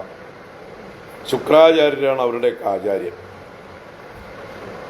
ശുക്രാചാര്യൻ എന്ന് പറഞ്ഞാൽ അസുരന്മാരുടെ ഗുരു. അദ്ദേഹം ബൃഹസ്പതിയുടെ സ്വന്തം അനിയനാണ് പറയാൻ. ബൃഹസ്പതി ദേവഗുരുവായി സ്ഥാനം കിട്ടിയപ്പോൾ ഏട്ടനോട് മത്സരിച്ച് അസുരന്മാരുടെ ഗുരുവായ ആളാണ്. അങ്ങനെ എന്താ പറയുക, ആ ഒരു റിബൽ ആയി മാറിയതാണ് ആള്. അറിവൊക്കെ ഉള്ള ആളാണ്, നല്ല അറിവുള്ള ആളാണ് ശുക്രാചാര്യര്. പക്ഷെ ആളുകളെ വഴിതെറ്റിക്കാൻ വേണ്ടി ഒരുമ്പെട്ടിരിക്കണം. ഇപ്പോഴും നമ്മുടെ ഇടയിൽ തന്നെ സന്യാസി വേഷത്തിൽ ചാർവാകന്മാരുണ്ട്, ശുക്രാചാര്യന്മാരുണ്ട്, ഇല്ലേ? ടി വിയിലൊക്കെ ഇടയ്ക്കിടയ്ക്ക് വരും.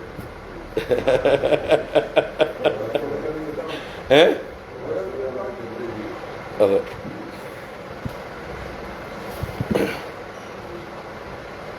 അപ്പൊ അങ്ങനെയുള്ളവർ ഇഷ്ടം പോലെ ഉണ്ട്. മറ്റേ സോഷ്യൽ മീഡിയയൊക്കെ ധാരാളം ഉപയോഗിക്കുന്ന ഒരുപാട് ശുക്രാചാര്യന്മാരുണ്ട്. അവർക്ക് അറിവില്ലായ്മയല്ല, അവർക്ക് ഉദ്ദേശിച്ച അംഗീകാരം കിട്ടിയില്ല സമൂഹത്തിൽ നിന്നും.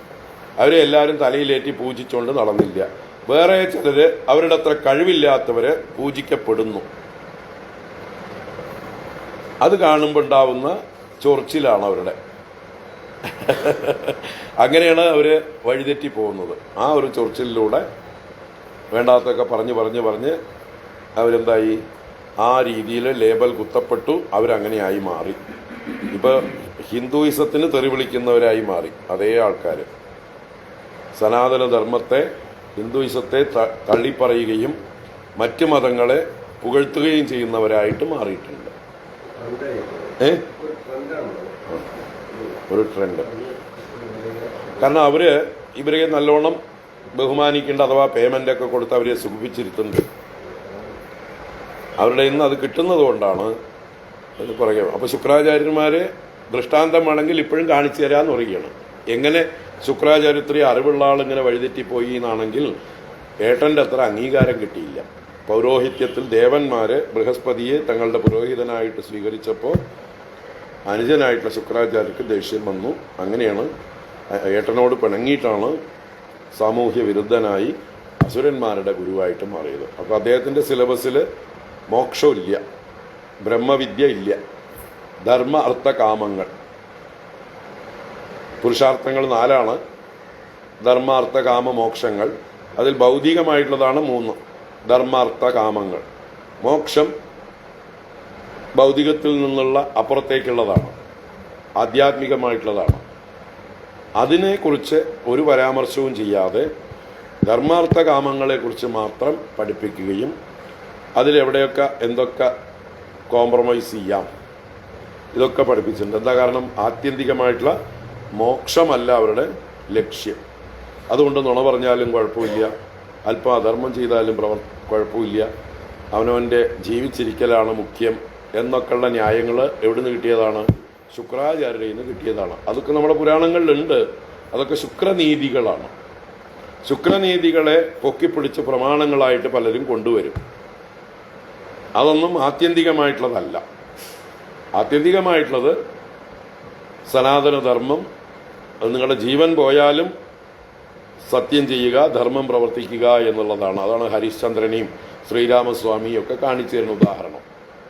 അതിന് വിരുദ്ധരായിട്ട് മറ്റു പലരെയും കാണിച്ചു തരുന്നത് ആപത്ത് വരുമ്പോൾ നുണ പറയാം, ആപത്ത് വരുമ്പോൾ അധർമ്മം പ്രവർത്തിക്കാം എന്നൊക്കെയുള്ള എക്സംഷൻസ് ഒക്കെ ശുക്രനീതിയിൽ നിന്ന് നമ്മൾ എടുത്തിട്ടുള്ളതാണ്. നമ്മുടെയൊക്കെ തലത്തിൽ ഇപ്പോൾ നമുക്ക് പ്രായോഗിക ശുക്രനീതിയാണ് പലപ്പോഴും. നമ്മളങ്ങനെ ചിന്തിക്കും അല്ലേ? മറ്റേ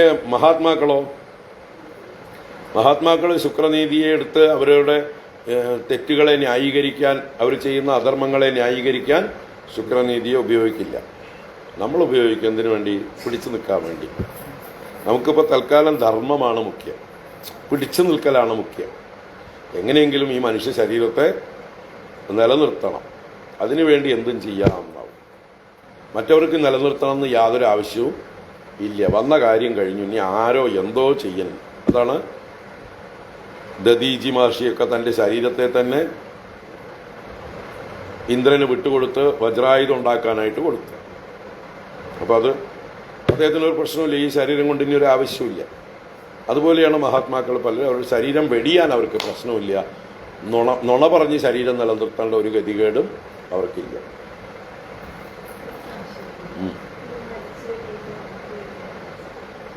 മരിച്ചു കഴിഞ്ഞ് കർമ്മം ചെയ്യുന്നതിനെ കുറിച്ചാണ്. മരിച്ചു കഴിഞ്ഞ് കർമ്മം ചെയ്യുന്നത് പൂർവീകർ നമ്മൾ പറഞ്ഞു തന്നിരിക്കുന്നു. ആ പരേതരായിട്ടുള്ള ആത്മാക്കൾക്ക് നമ്മൾ ഇവിടെ ചെയ്യുന്നതായിട്ടുള്ള കർമ്മങ്ങളെ കൊണ്ട് അതിൻ്റെ ഒരു അംശം കിട്ടും. അതൊരു സത്യമാണ്. മക്കൾ ചെയ്യുന്ന കർമ്മങ്ങളുടെ 1/6 അച്ഛനമ്മമാർക്കുള്ളതാണ്. അപ്പം തീർച്ചയായിട്ടും അതിന് ബലമുണ്ട്. അതിപ്പോൾ അവർ ജീവിച്ചിരിക്കുമ്പോൾ ചെയ്താലും, നിങ്ങൾ എന്ത് ചെയ്താലും, പുണ്യം ചെയ്താലും പാപം ചെയ്താലും വളർത്തു ദോഷം കൊണ്ടാണെന്ന് നാട്ടുകാർ പറഞ്ഞോളൂ. അതുപോലെയാണ് അവർ മരിച്ചതിന് ശേഷവും നമ്മൾ അവർക്ക് വേണ്ടി സങ്കല്പിച്ച് സത്കർമ്മങ്ങളൊക്കെ ചെയ്യുന്നത്, ദാനധർമ്മങ്ങൾ, ബലികർമ്മങ്ങളൊക്കെ ചെയ്യുന്നത് അവർക്ക് പുണ്യം സഞ്ചയിച്ചു കൊടുക്കും. മനസ്സിലാവുണ്ടോ? ഇപ്പോൾ ഒരു ഗുരു ശിഷ്യന്മാർക്ക് കുറേ ജ്ഞാനം കൊടുത്തിട്ട് ആ ശിഷ്യന്മാർ ആ ജ്ഞാനത്തിനനുസരിച്ച് ജീവിക്കുകയും മറ്റുള്ളവർക്ക് അത് പകർന്നു കൊടുക്കുകയും ചെയ്താൽ ആ ശിഷ്യന്മാർ ചെയ്യുന്ന പുണ്യകർമ്മത്തിൻ്റെ ബലം ആർക്ക് കിട്ടും? ഗുരുവിന് കിട്ടും. അച്ഛനമ്മമാരാവണമെന്ന് മാത്രമല്ല, നമ്മൾ ആർക്ക് വേണ്ടി എന്ത് സഹായം ചെയ്തു അതിൻ്റെ മൾട്ടിപ്പിൾ ചെയിൻ മാർക്കറ്റിംഗ് ആണിത്. ഇപ്പോൾ പല മാർക്കറ്റിങ്ങും ഇല്ലേ, മൾട്ടി ലെവൽ മാർക്കറ്റിംഗ്. പണ്ട് ആംബേ വന്നിരുന്നു, ഇപ്പോൾ മോഡി കെയറോ എന്തൊക്കെയോ പറഞ്ഞിട്ട് സാധനങ്ങളുണ്ട്. ആർ എം പി എന്തൊക്കെയോ പറഞ്ഞിട്ട് സാധനങ്ങളുണ്ട്. മുകളിലുള്ള ആള് 4 ആളെ ചേർക്കുക, അവർ 4 ആൾക്കാരെ ചേർക്കുക, അതിൽ താഴെയുള്ളവർ ഓരോരുത്തരും 4 പേരെ ചേർക്കുക. അപ്പോൾ ഇവർ ഓരോരുത്തരും ചേർക്കുകയും സാധനങ്ങൾ വാങ്ങുകയും ചെയ്യുമ്പോൾ അതിൻ്റെ ഇത്ര പെർസെൻറ്റേജ് മുകളിലുള്ള ആൾക്ക് കമ്മീഷനായിട്ട് മാസം മാസം കിട്ടിക്കൊണ്ടിരിക്കും. അയാളുടെ അക്കൗണ്ടിൽ ക്രെഡിറ്റ് ആവും. ഇയാളൊന്നും ചെയ്യണ്ട, ആദ്യത്തെ 4 ആളെ ചേർത്താൽ മതി. ആ 4 പേരും മിടുക്കന്മാരാണെങ്കിൽ അവർ പണിയെടുത്താൽ അതിൻ്റെ ബലം ആർക്ക് കിട്ടും? മുകളിലുള്ള ആൾക്ക് കിട്ടും. അവർ മിടുക്കന്മാരല്ല, അവരും വെറുതെ ഇരുന്ന് വെച്ചാലോ അയാൾക്ക് വെറുതെ ഇരിക്കുക, ഒന്നും ഉണ്ടാവില്ല അല്ലേ? അപ്പോൾ അതുപോലെയാണ് മക്കളാണെങ്കിലും ശിഷ്യന്മാരാണെങ്കിലും നമ്മൾ ചെയ്യുന്ന സൽക്കർമ്മങ്ങളുടെയൊക്കെ ഫലം, അംശം 1/6 അച്ഛനമ്മമാർക്കുള്ളതാണ്, ഗുരുക്കന്മാർക്കുള്ളതാണ്, രാജാവിനുള്ളതാണ്. 1/6 രാജാവിനെ, 1/6 ഗുരുക്കന്മാർക്ക്, ഇങ്ങനെയൊക്കെ വിഭജിച്ചിട്ടുണ്ട്. രാജാവ് എന്ന് പറഞ്ഞാൽ ഭരണാധികാരി നല്ലവരായിരുന്നാലേ നമുക്ക് ഇതൊക്കെ ചെയ്യാനുള്ള സാഹചര്യം ഉണ്ടാവുള്ളൂ, നമുക്ക് അതിനുള്ള ഇൻഫ്രാസ്ട്രക്ചർ ഉണ്ടാവുള്ളൂ അല്ലേ? അപ്പോൾ അവർക്കും അതിൻ്റെ പങ്കുണ്ട്. ഇപ്പം നമ്മൾ ഇഷ്ടം പോലെ തീർത്ഥാടനം ചെയ്യണു ഭാരതത്തിലെമ്പാടും, എവിടെ പോകുമ്പോഴും എല്ലാ സൗകര്യങ്ങളും ഉണ്ട്. ആരാണ് ഇതൊക്കെ ഒരുക്കിയിരിക്കുന്നത്? നല്ല വാഹന ഗതാഗത സൗകര്യങ്ങൾ, നല്ല താമസ സൗകര്യങ്ങൾ അല്ലേ, എല്ലാം ഒരുക്കിയിട്ട് അയോധ്യ പണി കഴിപ്പിച്ചു, കാശിയെ പുതുക്കി പണിതു, സോമനാഥം നന്നാക്കി, അല്ലെങ്കിൽ ഓരോ ഭാഗവും വൃത്തിയാക്കി കൊണ്ടുവരുമ്പോൾ കുംഭമേള ഗംഭീരമായിട്ട് കൊണ്ടാടി. ഇതിലൊക്കെ നമ്മൾക്കത് ചെയ്യാൻ പറ്റിയത് എന്തുകൊണ്ടാണ്? ആ ഇൻഫ്രാസ്ട്രക്ചർ അവരെ ഒരുക്കിയതുകൊണ്ടാണ്. അപ്പം നമ്മൾ ചെയ്യുന്നതിൻ്റെ ഒരു അംശം അവർക്കും ഉണ്ട് അതിൻ്റെ ഫലം. അപ്പം അതേപോലെ അദൃഷ്ടം എന്നാണ് ഇതിന് പറയുക. ഇത് അദൃഷ്ടഫലം, നമ്മൾ ചെയ്യുന്ന കർമ്മങ്ങളുടെ ഫലം അദൃഷ്ടം എന്നുള്ളൊരു അക്കൗണ്ടിൽ പോയിട്ട് ഇവർക്ക് പോയി ചേരും. ഈ അദൃഷ്ടം തന്നെയാണ് അവരുടെ പ്രാരബ്ധം എന്ന് പറയുന്നത്. ദൈവം, പ്രാരബ്ധം, അദൃഷ്ടം, ഭാഗ്യം, പുണ്യം എന്നൊക്കെ പറയുന്ന പര്യായ ശബ്ദങ്ങളാണ്. അപ്പം നമ്മൾ ചെയ്യുന്നത് അവരുടെ അക്കൗണ്ടിൽ ചെന്ന് ചേരുന്നുണ്ട്. അതവര് ഊർധ്വലോകങ്ങളിൽ ചെല്ലുമ്പോൾ അനുഭവിക്കും. ദൃഷ്ടഫലമുണ്ട്. എന്താ ദൃഷ്ടഫലം? നമ്മുടെ മരിച്ചുപോയ പിതൃക്കൾക്ക് വേണ്ടി നമ്മളിവിടെ കർമ്മം ചെയ്യുമ്പോൾ നമ്മൾ ആ ഒരു ദിവസം ഓർത്തുകൊണ്ട്, അവരുടെ ശ്രാദ്ധ ദിവസം ഓർത്തുകൊണ്ട് നമ്മൾ കർമ്മം ചെയ്യുന്നു. എൻ്റെ അച്ഛന് വേണ്ടി, എൻ്റെ അമ്മയ്ക്ക് വേണ്ടി എന്ന് പറഞ്ഞ് നമ്മൾ വ്രതം ഇരുന്നുകൊണ്ട് തലേ ദിവസം ഒരിക്കലിരുന്ന് പിറ്റേ ദിവസം ബലികർമ്മങ്ങളൊക്കെ ചെയ്യുമ്പോൾ നമ്മൾ ആകെ ഒരു ഇമോഷണലി അവരുടെ സ്മരണയിൽ കൃതജ്ഞതാപൂർവ്വമാണ് അതൊക്കെ ചെയ്യുന്നത്, അല്ലേ? അച്ഛനമ്മമാരെ വെറുക്കുന്ന ആരെങ്കിലും ചെയ്യാറുണ്ടോ? അപ്പോൾ അവരോടുള്ള സ്മരണ നമ്മുടെ ഉള്ളിൽ ഉണ്ട്. നമ്മളത് ചെയ്യുമ്പോൾ ഓരോ പ്രവൃത്തിയിലും ഇടയ്ക്കിടയ്ക്ക് നമ്മളത് പറഞ്ഞുകൊണ്ടിരിക്കും. നാളെ അച്ഛൻ്റെ ശ്രാദ്ധമാണ്, നാളെ അച്ഛൻ്റെ ശ്രാദ്ധമാണ്, ഞാൻ ഇന്ന് ഒരിക്കലാണ്. ഇത് പറയുന്നത് നിങ്ങളുടെ കുട്ടികൾ കേൾക്കുന്നുണ്ട്, ഇല്ലേ? വീട്ടിൽ കുട്ടികളുണ്ടെങ്കിൽ കുട്ടികൾ പേരക്കുട്ടികളാവാം, മക്കളാവാം, അവർ കേൾക്കുന്നുണ്ട്, അവർ അമ്മയെക്കുറിച്ച് അറിയുന്നുണ്ട്, അമ്മയുടെ അമ്മയോടുള്ള സ്നേഹം അറിയുന്നുണ്ട്. ഇതാണ് ഒരു കുടുംബ ബന്ധം, പാരസ്പര്യം, പിതൃക്കളെ കൃതജ്ഞതയോടെ സ്മരിക്കലാണ് മനുഷ്യത്വം എന്നൊക്കെ ആര് പഠിക്കുന്നു? അപ്പോൾ അവരുടെ ഹൃദയത്തിൽ ഈ ഒരു നന്മ, ഒരു ആർദ്രത നമ്മൾ ഉണ്ടാക്കണം. നമ്മുടെ പൂർവികരോടുള്ള കടപ്പാട് നമ്മൾ ഓർക്കുന്നതിലൂടെ അത് കാണിച്ചു കൊടുക്കുമ്പോൾ വരും തലമുറയിൽ കടപ്പാട് ഉണ്ടാക്കുന്നുണ്ട്. നമ്മൾ കാണിക്കുന്നതാണ് അവർക്ക് എക്സാമ്പിൾ, അല്ലേ? Example speak louder than words. നമ്മൾ കാണിക്കുന്നത് അവർ കണ്ടുപഠിക്കുന്നു. എത്ര പ്രസംഗം ചെയ്തിട്ടൊന്നും കാര്യമില്ല, നമ്മൾ കാണിച്ചാൽ മതി. എൻ്റെ അച്ഛനും എൻ്റെ മുത്തശ്ശനും മുത്തശ്ശിയൊക്കെ ചെയ്തതൊക്കെ നമ്മൾ കണ്ടതാണ് നമ്മളെ നമ്മളാക്കിയിരിക്കുന്നത്. നമ്മൾക്ക് എന്തെങ്കിലും മൂല്യങ്ങളുണ്ടെങ്കിൽ, നന്മകളുണ്ടെങ്കിൽ, ആർദ്രതയുണ്ടെങ്കിൽ, മറ്റുള്ളവരോട് സഹാനുഭൂതി ഉണ്ടെങ്കിൽ, ഇതൊക്കെ എവിടുന്ന് കിട്ടിയതാണ്? നമ്മുടെ കുടുംബത്തിൽ നിന്നും പൂർവികർ ചെയ്യുന്നത് കണ്ടു കിട്ടിയതാണ്. അപ്പോൾ നമ്മൾ ചെയ്യുന്ന ഈ കർമ്മങ്ങൾ, നമ്മുടെ ചുറ്റുപാടുള്ള സമൂഹം, നമ്മുടെ കുട്ടികൾ ഇതെല്ലാം കണ്ട് അവരുടെ മനസ്സിൽ അത് ഡെപ്പോസിറ്റ് ആവുന്നുണ്ട്, അവരുടെ ഉപബോധ മനസ്സിൽ അത് കിടക്കുന്നുണ്ട്. അവരുടെ അവസരം വരുമ്പോൾ അവർക്കത് ചെയ്യാതിരുന്നാൽ അസ്വസ്ഥതയുണ്ടാവും, അത് ചെയ്യണം എന്നുള്ള തോന്നൽ അവർക്കുണ്ടാവും. അതുമാത്രമല്ല, ജീവിച്ചിരിക്കുമ്പോൾ തന്നെ നമ്മളെ സ്നേഹമുള്ളവരായി മാറും. മറ്റത് പറയല്ലേ, അപ്പാപ്പന് കുത്തിയ പാള അപ്പനിരിക്കട്ടെ എന്ന് പറയും. ഒരു പഴഞ്ചൊല്ലില്ലേ ഇവിടെ, ഇല്ലേ? മുത്തശ്ശനെ എൻ്റെ അച്ഛൻ നിന്ദിച്ചുകൊണ്ട് ഒരു തൊഴുത്തിൽ കിടത്തും പോലെ കിടത്തി, ഒരു ചാളയിൽ കിടത്തിയിട്ട് ഒരു വാഴയുടെയോ അല്ലെങ്കിൽ കവുങ്ങിൻ്റെയോ പാളയിലാണ് ഭക്ഷണം കൊടുത്തുകൊണ്ടിരുന്നത്. നല്ല പാത്രം പോലും കൊടുത്തിരുന്നില്ല, കവുങ്ങിൻ്റെ പാള ഇല്ലേ, അതുകൊണ്ട് അതിലാണ് ഭക്ഷണം കൊടുത്തിരുന്നത്. അപ്പോൾ അത് കണ്ടു വളരുന്ന പേരക്കുട്ടി മുത്തശ്ശൻ മരിച്ചു പോകുമ്പോൾ അതൊക്കെ കൊണ്ടുപോയി കത്തിക്കാൻ കൊണ്ടുപോകണം ആര്? അച്ഛൻ. അപ്പോൾ ഈ അച്ഛൻ്റെ മകൻ കുട്ടി എന്ത് ചെയ്തു? പതുക്കെ ചെന്ന് എടുത്തു വെച്ചു, ഇതെനിക്ക് വേണമെന്ന് പറഞ്ഞു. അപ്പോൾ എന്തിനാ അത്, മുത്തശ്ശൻ മരിച്ചില്ലേ, അത് കത്തിച്ച് കളയാന്ന് പറഞ്ഞപ്പോൾ, ഇല്ലേ അച്ഛൻ ഇതുപോലെ ആവില്ലേ, വയസ്സായിട്ട് ഇങ്ങനെയൊക്കെ കിടക്കില്ലേ, അപ്പോൾ അച്ഛന് ഞാൻ എടുത്തു വെക്കാൻ വേണ്ടിയിട്ടാണ്. അതാണ് അപ്പാപ്പന് കുത്തിയ പാള അപ്പന് ഇരിക്കട്ടെ എന്ന് പറയുന്ന ഒരു പഴഞ്ചൊല്ലിലൂടെ തെക്കൻ കേരളത്തിലാണതുള്ളത്. അപ്പോൾ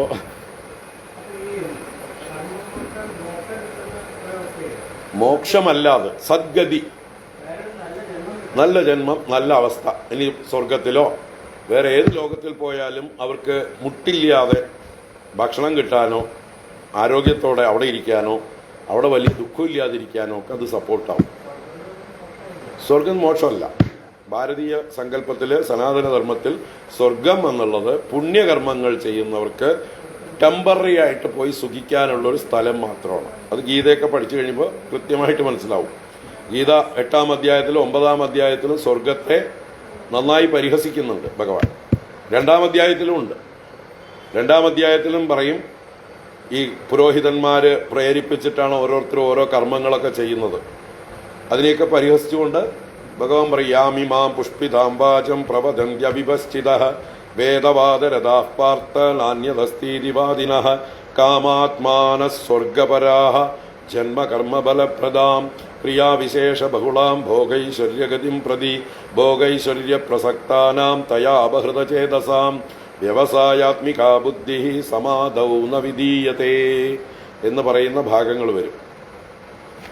40-ാം ശ്ലോകത്തിന് ശേഷം വരുന്നതാണ് നമ്മുടെ 2-ാം അധ്യായത്തിൽ. അപ്പോൾ കാമാത്മാനഃ സ്വർഗപരാഹ, മനസ്സിൽ കാമങ്ങൾ ആഗ്രഹങ്ങൾ നിറച്ചു വെച്ചുകൊണ്ട് സ്വർഗമാണ് അൾട്ടിമേറ്റ്, സ്വർഗപരാഹ, സ്വർഗം പരം ഇതി ഭാവയന്തഃ, സ്വർഗമാണ് അവസാനത്തെ അബോർഡ് എന്ന് കരുതുന്ന ആളുകൾ ഈ പുരോഹിതന്മാരുടെ വാക്കുകൾ കേട്ട് പുഷ്പിതങ്ങളായ വാക്കുകളിൽ പ്രലോഭിതരായി പല കർമ്മങ്ങളും ചെയ്യുന്നു. എന്നിട്ടോ അവര് ഈ സൈക്കിളിൽ കുടുങ്ങിക്കിടക്കുകയാണ്. ജന്മകർമ്മ ഫലപ്രദ, ജന്മമാകുന്ന കർമ്മഫലത്തെ നൽകുന്നതാണ് ഈ കർമ്മങ്ങൾ. വീണ്ടും വീണ്ടും ജനിച്ചു മരിക്കുക, സംസാര ചക്രത്തിൽ തന്നെ കുടുങ്ങുക, അത് മോക്ഷമല്ല. ഭഗവാൻ 8-ാം അധ്യായത്തിലും 9-ാം അധ്യായത്തിലൊക്കെ പറയും, തേതം ഭുക്ത്വാ സ്വർഗലോകം വിശാലം ക്ഷീണേ പുണ്യേ മർത്യലോകം വിശന്തി ഏവം ത്രയീധർമ്മമനുപ്രപന്നാഃ ഗദാഗദം കാമകാമാലബന്ധേ. 8-ാം അധ്യായത്തിലാണ്.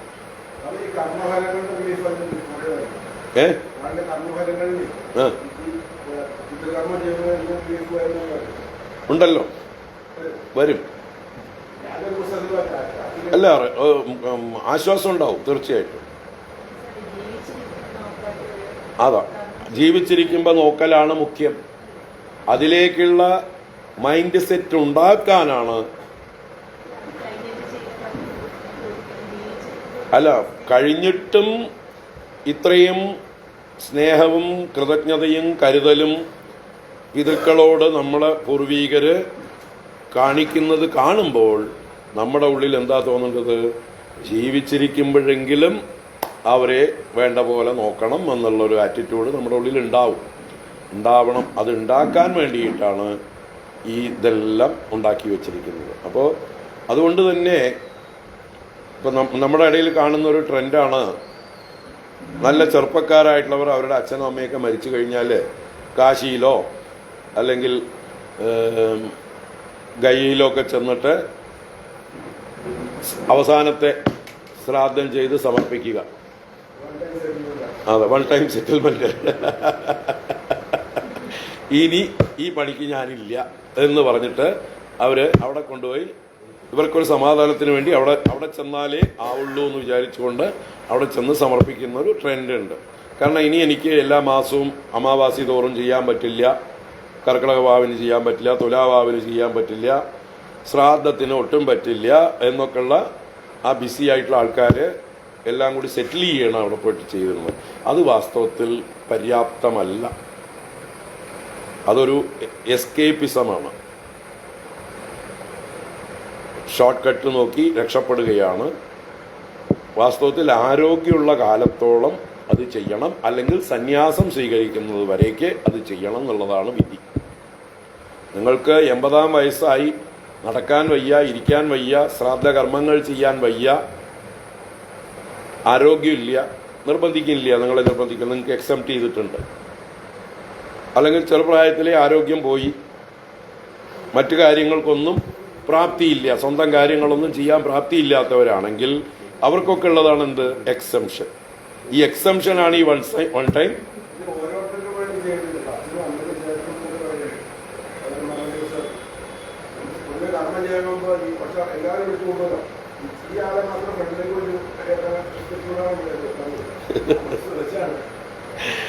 എല്ലാരെയും വിളിക്കും.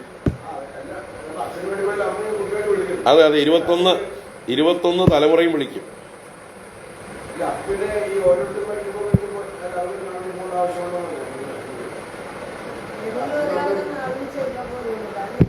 അല്ലല്ല, അത് ഒരാൾക്ക് വേണ്ടി മാത്രം ഈ സമർപ്പണം എന്നുള്ളത് സാധ്യമല്ല. എന്നുവെച്ചാൽ എന്നേക്കുമായിട്ട് നമ്മൾ ഈ പണി ഒഴിവാക്കാൻ വേണ്ടിയിട്ടാണ്. അത് ഒരാൾക്ക് വേണ്ടി മാത്രം സാധ്യമല്ല. അപ്പോൾ ബാക്കിയുള്ളവരെയൊക്കെ ഞാൻ എൻ്റെ അച്ഛൻ്റെ ഒഴിവാക്കി അമ്മയുടെ വർഷം തോറും ചെയ്യും. ഇത് ഒട്ടും മര്യാദയല്ല. അച്ഛനോട് തീരെ അവജ്ഞയും അമ്മയോട് മാത്രം ബഹുമാനവും എന്ന് പറഞ്ഞിട്ട് അച്ഛനെ ഒഴിവാക്കി അമ്മയ്ക്ക് വേണ്ടി മാത്രം ചെയ്യുക. ഇത് അച്ഛൻ്റെ ശാപത്തിന് കാരണമാകും. അപ്പോൾ അച്ഛന് തൃപ്തിയാവുമൊന്നുമില്ല. നമ്മൾ ചെയ്യുന്നത് എന്തിനു വേണ്ടിയിട്ടാണ്? തൃപ്തിക്ക് വേണ്ടിയിട്ടാണ്. തർപ്പണമാണ്. തർപ്പണം എന്ന് പറഞ്ഞാൽ തൃപ്തിപ്പെടുത്താനുള്ള കർമ്മമാണ് തർപ്പണം. അവരെ സന്തോഷിപ്പിക്കുക എന്നുള്ളതാണ് മുഖ്യം. അപ്പോൾ ഒരു പാർഷ്യലായിട്ട് ചെയ്തു കഴിഞ്ഞാൽ അത് ശരിയാവില്ല.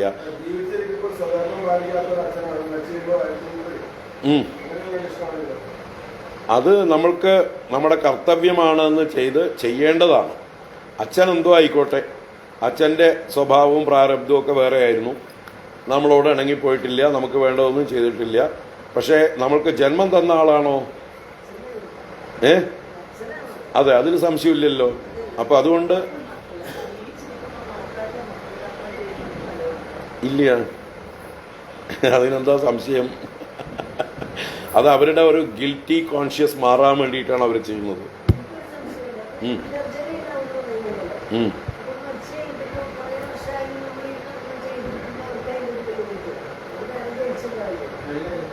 തീർച്ചയായിട്ടും എവിടെ പോയാലും അവർക്കുള്ള പാർസല് അവിടെ തന്നെ എത്തും. ആ പാർസൽ നമ്മുടെ PNT ഒന്നും അല്ല, കൊറിയർ സർവീസ് ഒന്നും അല്ല. അത് കൊണ്ടുപോകേണ്ട ആൾ ശരിക്കും കൊണ്ടുപോകും. അതെത്തും, അത് തീർച്ചയായിട്ടും എത്തും. ഇനി അവര് വേറെ ഒരു മനുഷ്യജന്മം എടുത്ത് ജ്ഞാനം നേടി മുക്തരായി പോയാൽ ഈ നമ്മൾ ചെയ്യുന്ന കർമ്മത്തിന്റെ ഫലം നമുക്ക് തന്നെ തിരിച്ചു കിട്ടും. അവർക്ക് ആവശ്യമില്ല, അതുകൊണ്ട് മക്കളെ നിങ്ങൾ തന്നെ വെച്ചോ എന്ന് പറഞ്ഞിട്ട് അതിൻ്റെ സുഹൃതം നമുക്ക് തന്നെ വരും. ആ അംശവും കൂടി നമുക്ക് വരും.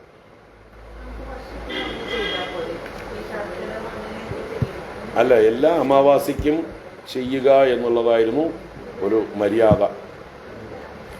അല്ല, എല്ലാവരും ചെയ്തിരുന്നു. പിന്നെ കർക്കിടകത്തിലും മറ്റേ ഏറ്റവും സൗകര്യമില്ലാത്ത ആൾക്കാർ, അറിവില്ലാത്ത ആൾക്കാർ, ഇപ്പം നായന്മാർ വരേക്കും എല്ലാ കർക്കിടകത്തിലും എല്ലാ മാസങ്ങളിലും അമാവാസിക്ക് ചെയ്തിരുന്നു.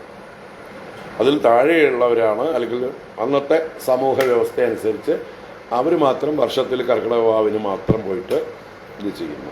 അവർ ഈ ശ്രാദ്ധമൊന്നും നടത്തുന്നവരല്ല.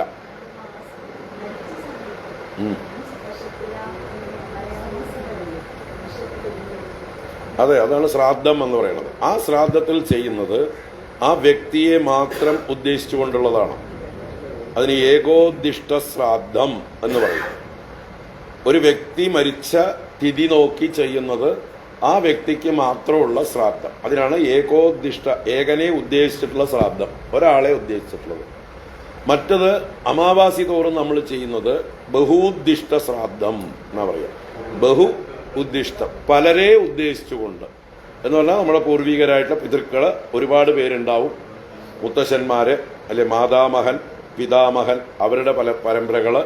അതുപോലെ നമ്മുടെ അമ്മാമന്മാര്, വിവാഹം കഴിയാത്ത ചെറിയച്ഛന്മാര്, അല്ലെ വിവാഹം കഴിയാതെ മക്കളില്ലാതെ മരിച്ചുപോയ മുത്തശ്ശന്മാരൊക്കെ ഉണ്ടാവും നമുക്ക് പലരും ബന്ധുക്കൾ. അവരെയൊക്കെ ഇതിൽപ്പെടുത്തും. അവർക്കൊക്കെ ഉള്ളതായിട്ടാണ് ബഹുദ്ദിഷ്ട ശ്രാദ്ധം.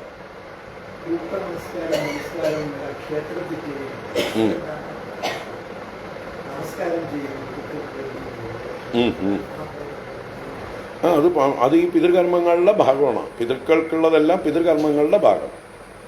കൂട്ട നമസ്കാരം.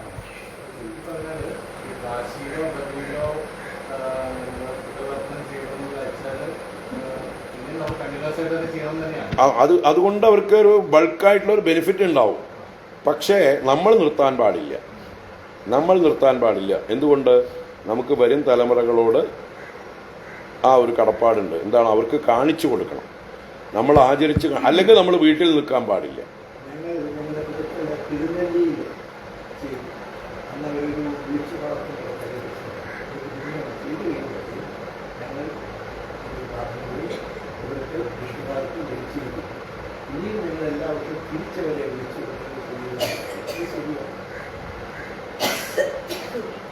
അത് തിരിച്ചു വിളിച്ചാൽ വരുന്നവരൊന്നും അല്ല. അങ്ങനെ തിരിച്ചു വരലും ഇതൊന്നുമില്ല. അവരുടെ അക്കൗണ്ടിലേക്ക് പോവുകയാണ്. അവർ വിഷ്ണുപാദത്തിൽ ലയിച്ചു എന്നുള്ളതൊക്കെ സാങ്കല്പികം പറയുക മാത്രമാണ്. തിരുനെല്ലിയിൽ ചെയ്താലും ആ പുണ്യം അവർക്ക് ചേരുന്നല്ലാതെ വിഷ്ണുപാദത്തിൽ ലയിക്കണമെങ്കിൽ അവർക്ക് ആത്മജ്ഞാനം തന്നെ വേണം.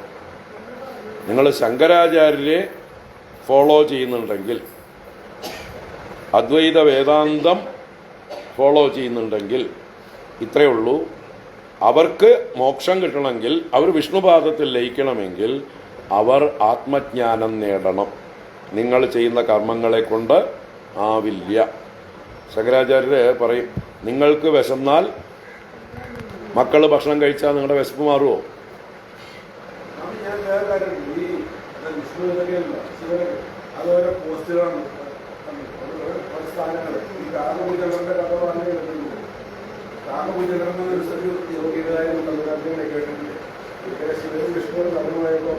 എന്താ കാക്ക പോലില്ല ഇങ്ങനെ അവരിരിക്കണമെന്ന് ചോദിച്ചപ്പോ വിഷ്ണുവിനോടോ ശിവനോടോ അതേപോലെ പറഞ്ഞിട്ടുണ്ട്. നീ എന്നോട് 27ാമത്തെ പ്രാവശ്യം ഈ അർത്ഥ ഈ കൽപ്പാന്ന് ഹനുമാൻ ബ്രഹ്മാവിന്റെ പോസ്റ്റാണ് ഇങ്ങനെ വായിച്ചിട്ടുണ്ട്. അല്ല, അത് നമ്മളൊരു ഇഷ്ടദേവതയെ സങ്കല്പിച്ചിട്ടുണ്ടെങ്കിൽ ആ ഇഷ്ടദേവതയെ അൾട്ടിമേറ്റ് ആയിട്ടുള്ള ബ്രഹ്മത്തിന്റെ സ്ഥാനം, ബ്രഹ്മാവല്ല, ബ്രഹ്മം, പരമാത്മാ, അതാണ് നമ്മുടെ ഇഷ്ടദേവത. മനസ്സിലായില്ലേ? ബാക്കി അനേക ഈശ്വരഭാവങ്ങളുടെ ദേവതകളുണ്ട്. അതൊക്കെ ഈ ദേവന്റെ, നമ്മുടെ ഇഷ്ടദേവന്റെ കിങ്കരന്മാര്, അദ്ദേഹത്തിന്റെ വിഭൂതികൾ, അദ്ദേഹത്തിന്റെ കാര്യം, അദ്ദേഹത്തിന് വേണ്ടി അദ്ദേഹം ആജ്ഞാപിച്ചത് ചെയ്യുന്നവർ. ഇപ്പൊ നിങ്ങൾ ശിവഭക്തനാണെങ്കിൽ ശിവനാണ് നിങ്ങൾക്ക് പരബ്രഹ്മം. അവിടെ വിഷ്ണുവും ബ്രഹ്മാവും ഒക്കെ അദ്ദേഹത്തിന്റെ മാനേജർമാർ, ജനറൽ മാനേജർ, മറ്റ് HR മാനേജർ, ഫൈനാൻസ് മാനേജർ, ഇങ്ങനെ ഓരോ മാനേജർമാരായിട്ട് സങ്കല്പിക്കാം. അവർക്ക് ഓരോ വകുപ്പുകൾ കൊടുത്തിരിക്കണം. വകുപ്പ് അധ്യക്ഷന്മാരാണ് അവര്. മറ്റത് ഏറ്റവും ചീഫ്, പ്രൈം എന്നർത്ഥത്തിൽ. ഇഷ്ടദേവതാ സങ്കല്പത്തിൽ നിങ്ങളുടെ ഇഷ്ടദേവൻ ദ അൾട്ടിമേറ്റ് എന്ന് കരുതണം. വിഷ്ണു ഭക്തനാണെങ്കിൽ വിഷ്ണുവാണ് അൾട്ടിമേറ്റ്, ദേവി ഭക്തരാണെങ്കിൽ ദേവിയാണ് അൾട്ടിമേറ്റ്. അതെ, ഫോംലെസ് ആണ് നമ്മൾ ഫോമിൽ ഉപാസിക്കുന്നത്. നിങ്ങൾ ഫോംലെസ്സിനെ ഫോംലെസ് ആയിട്ട് തന്നെ ഉപാസിക്കാൻ ശക്തനാണെങ്കിൽ ഉപാസിച്ചോളൂ. ഫോംലെസ്സിനെ ഫോംലെസ് ആയിട്ട് നിങ്ങൾക്ക് കൺസീവ് ചെയ്യാൻ അല്ലെങ്കിൽ നിങ്ങൾക്ക് ഉപാസിക്കാം, ചെയ്യാം. പക്ഷെ എവിടെ നിങ്ങൾ ഫോക്കസ് ചെയ്യും, എവിടെ ലൊക്കേറ്റ് ചെയ്യും? നിങ്ങൾക്ക് കയ്യിലുള്ളത് എന്താണ്? ഉപാസിക്കാനുള്ളത് മനസ്സാണ്, അല്ലേ? ആ മനസ്സിന് പിടിച്ചാൽ കിട്ടണമെങ്കിൽ എന്തെങ്കിലും ഒരു കൺസെപ്റ്റ് വേണം. അതുകൊണ്ട് ഭഗവാൻ ഗീതയിൽ തന്നെ അത് പറയുന്നുണ്ട്. 12ാം അധ്യായത്തില് ഭക്തിയോഗം എന്നുള്ള യോഗത്തിൽ ഭഗവാൻ അർജുനനോട് പറഞ്ഞു കൊടുക്കും, എന്താ, ക്ലേശോധികതരസ്തേഷാം അവ്യക്താസക്തചേതസാം അവ്യക്താഹി ഗതിർദുഃഖം ദേഹവദ്ഭിരവാപ്യതേ. കേട്ടിട്ടുണ്ടോ? ക്ലേശഃ അധികതരഃ തേഷാം അവ്യക്താസക്തചേതസാം, അവ്യക്ത ആസക്തചേതസാം തേഷാം ക്ലേശഃ അധികതരഃ. അവ്യക്തം എന്ന് പറഞ്ഞാൽ നവ്യക്തം, വ്യഞ്ജിപ്പിക്കാത്തത്. വ്യഞ്ജിപ്പിക്കുക എന്ന് പറഞ്ഞാൽ വ്യക്തമാക്കാത്തത്, അതിരുകളില്ലാത്തത്, രൂപമില്ലാത്തത് എന്നാണ് അർത്ഥം. ഇന്ദ്രിയങ്ങളെ കൊണ്ട് അറിയാൻ കഴിയാത്തത് അവ്യക്തം. ആ അവ്യക്തത്തിൽ, ആ പരബ്രഹ്മത്തിൽ, നിർഗുണ നിരാകാരമായ പരബ്രഹ്മത്തിൽ ആസക്തചേതസാം തേഷാം, അതിനെ ഉപാസിക്കുന്ന നിർഗുണ ബ്രഹ്മോപാസകർക്ക് ക്ലേശഃ അധികതരഃ, വളരെ ക്ലേശമാണ്. അവര് എന്താ പറയുക, വഴുക്കുമരം കയറുന്നത് പോലെയാണ്. വീണ്ടും വീണ്ടും വീണുകൊണ്ടേയിരിക്കും. ഒരിക്കലും അവർക്ക് ഉയരാൻ പറ്റില്ല. നേരെ മറിച്ച് ഇത്തിരി കമ്പുള്ള മരമാണെങ്കിലോ,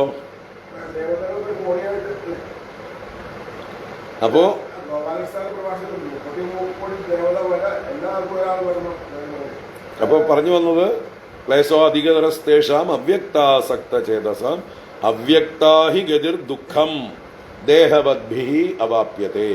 ദേഹവദ്ഭിഹി എന്ന് പറഞ്ഞാൽ ദേഹത്തിൽ അഭിമാനമുള്ളവരായിട്ടുള്ള സാധാരണക്കാർക്ക് എന്താണ്? അവ്യക്ത ഗതിഹി ദുഃഖം ഹി, അവ്യക്തമാർഗം ദുഃഖഭൂയിഷ്ടമാണ്. അതുകൊണ്ട് അർജുന, നീ ആ വഴിക്ക് പോകണ്ടെന്നാ ഭഗവാൻ പറഞ്ഞത്. നീ എന്നെ ഉപാസിക്കുക. ഏത് രൂപത്തില്? ഞാൻ മുമ്പ് കാണിച്ചു തന്നില്ലേ വിശ്വരൂപം, ആ വിശ്വരൂപമായിട്ട് എന്നെ കണ്ടോളൂ. ഭഗവാന്റെ ഏറ്റവും നല്ല രൂപം വിശ്വരൂപമാണ്. ആ വിശ്വരൂപത്തെ നമ്മൾ ഉപാസിച്ചാൽ വിശ്വമേ ഭഗവാൻ എന്ന് ചെയ്യുക. അതാണ് പുരുഷസൂക്ത ഉപാസന. പുരുഷസൂക്തം ചൊല്ലുന്നില്ലേ, അതിന്റെ താല്പര്യം എന്താണ്? ഈ വിശ്വത്തെ തന്നെ ഈശ്വരനായിട്ട് ഉറപ്പിക്കലാണ്. സഹസ്രശീർഷ പുരുഷ സഹസ്രാക്ഷ സഹസ്രപാദ് സ ഭൂമിം വിശ്വതോ വൃത്വാ അത്യതിഷ്ഠദശാങ്കുലം പുരുഷ ഏവേദകം സർവം യദ്ഭൂതം യത്സഭവ്യം. ഇങ്ങനെ പറയുന്നത് പുരുഷയേവ ഇതം സർവം.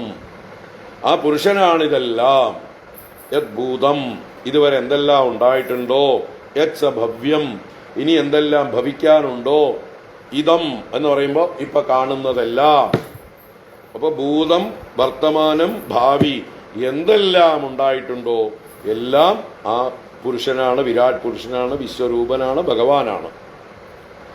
അവന് അനേക കൈകളാണ്, അനേക കാലുകളാണ്, അനേക ശിരസ്സുകളാണ്. ആ അനേകത്തെ സൂചിപ്പിക്കാനാണ് സഹസ്ര ശബ്ദം. അല്ലാതെ 1000 1000 1000 എണ്ണം പിടിക്കാനല്ല.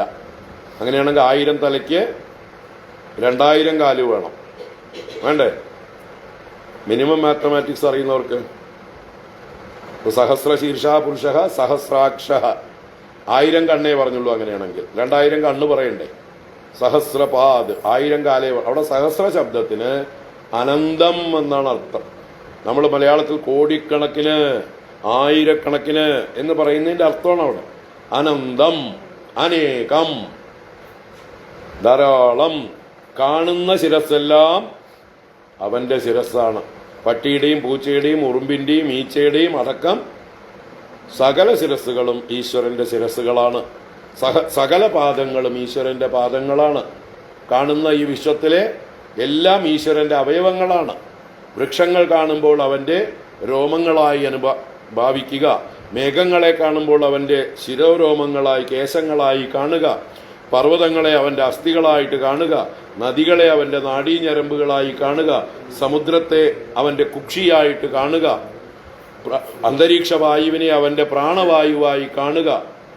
ഇങ്ങനെ ഓരോന്നിനെയും ഈ വിരാട് പുരുഷന്റെ അംഗങ്ങളായി ഉപമിച്ചിരിക്കുകയാണ്. എന്തിനാ? നമുക്ക് ധ്യാനത്തിന്, നമുക്ക് ഫോക്കസ് ചെയ്യാനായിക്കൊണ്ട്. അങ്ങനെ വിചാരം ചെയ്ത് ഈ വിരാട് പുരുഷ സങ്കല്പത്തെ ഉപാസിക്കുന്നവർക്ക് ഈ വിശ്വരൂപ സങ്കല്പത്തിൽ എല്ലാം ഞാനാണ്, എല്ലാം ഈശ്വരനാണെന്നുള്ള ബോധം വേഗത്തിൽ ഉറയ്ക്കും.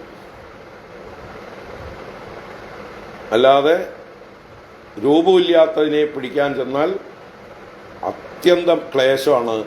അത്രയും ചിത്തശുദ്ധിയുള്ളവർക്കും അത്രയും വൈരാഗ്യമുള്ളവർക്കും യോഗ്യതയുള്ളവർക്കും മാത്രമേ ആ ഒരു ഉയരത്തിലേക്ക് ചാടാൻ പറ്റുള്ളൂ. ആ യോഗ്യതയുണ്ട് അവർക്ക്, അതുകൊണ്ടേ അവർക്ക് സാധിക്കുള്ളൂ. അതല്ലാത്തവർക്ക്, സാധാരണക്കാർക്ക് എല്ലാവർക്കും ഈ കോണിപ്പടികൾ വേണം കയറിപ്പോകാനായിട്ട്. അതാണ് അതിൻ്റെ ഉപാസനയുടെ തത്വം.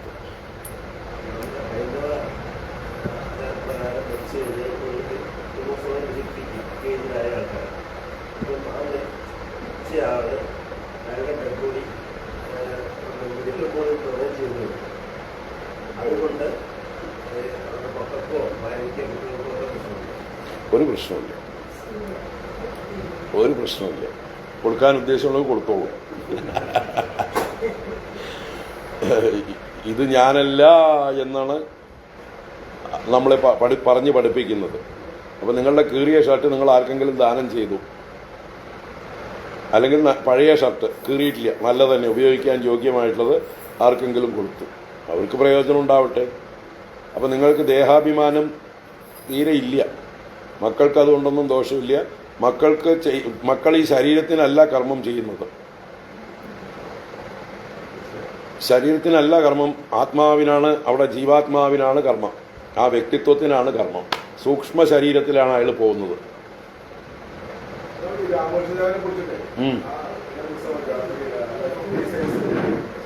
ഗോദാവരി വരുന്നവര് പാളയിൽ നിന്ന് രക്ഷപ്പെടാറില്ല.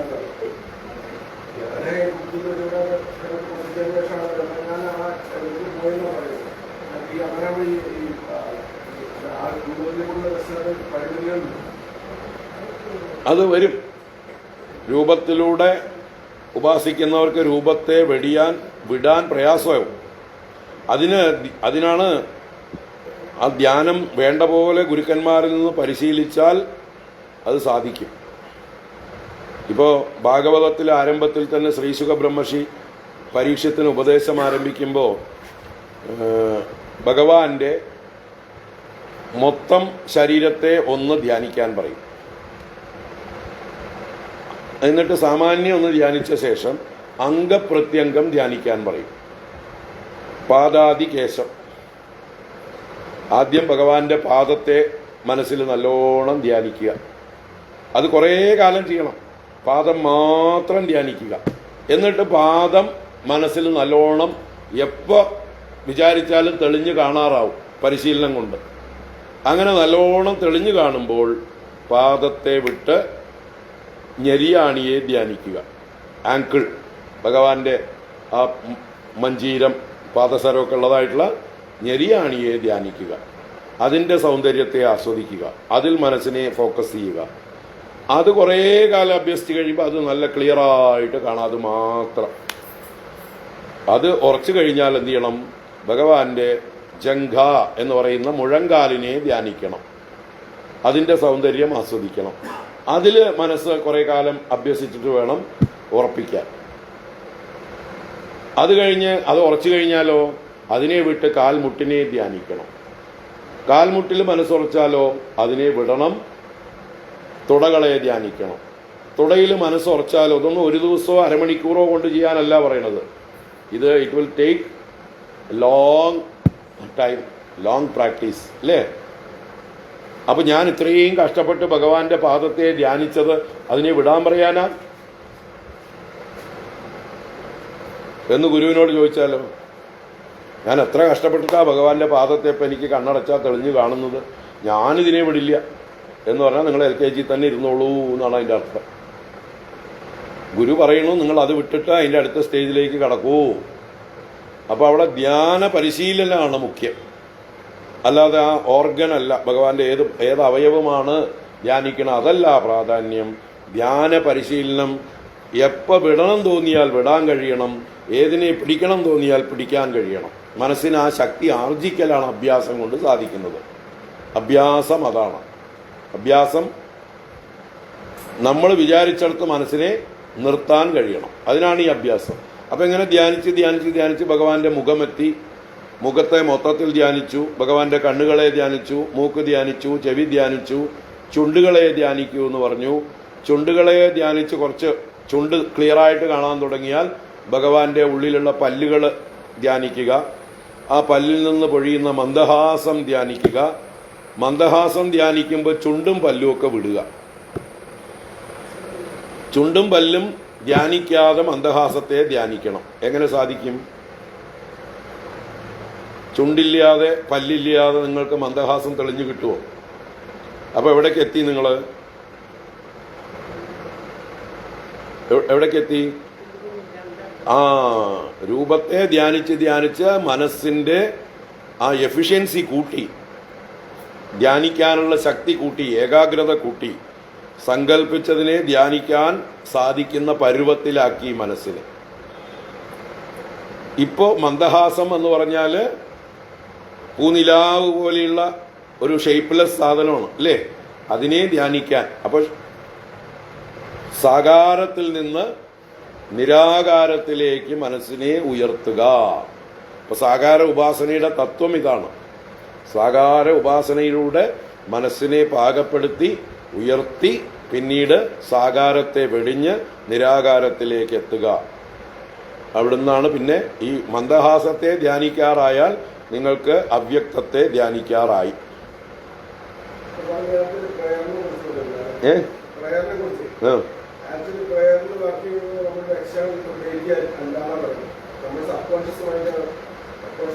അതെല്ലാം ഉണ്ട് അതിൻ്റെ പങ്കായിട്ട്.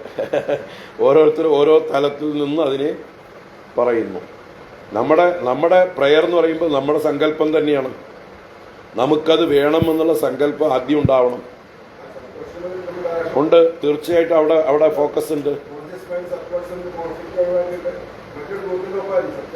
അതെ,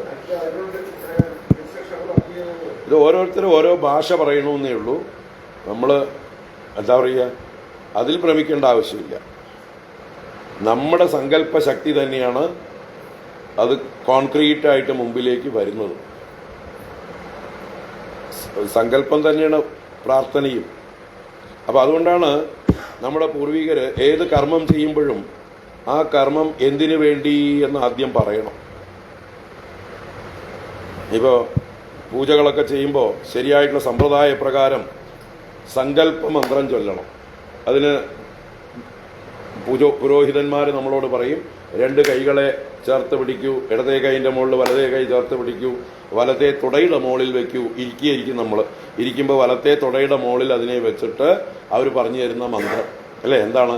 മമോപാത്ത സമസ്ത ദുരിതക്ഷയദ്വാര ശ്രീ പരമേശ്വര പ്രീത്യർത്ഥം എന്ന് പറഞ്ഞിട്ട് പിന്നെ എന്തൊക്കെ വേണം, ഞാൻ എന്തൊക്കെയാണ് സങ്കല്പിക്കുന്നത്, അതിനെ എണ്ണി എണ്ണി എണ്ണി പറയും. ഇതിൻ്റെ എല്ലാം പ്രാപ്ത്യർത്ഥം, അതല്ലെങ്കിൽ ചതുർവിധ പുരുഷാർത്ഥ സിദ്ധ്യർത്ഥം, അല്ലെങ്കിൽ ധർമാർത്ഥ കാമ മോക്ഷ സിദ്ധ്യർത്ഥം, അല്ലെങ്കിൽ ജ്ഞാനവൈരാഗ്യ സിദ്ധ്യർത്ഥം. അതാണ് ശരിക്കുള്ള വൈദിക കർമ്മം. ഇവരറിവില്ലാത്തത് കൊണ്ട് ചെയ്യുന്നില്ല എന്നേ ഉള്ളൂ. മനസ്സിലായില്ലേ? ചെയ്യിക്കേണ്ടതാണ്.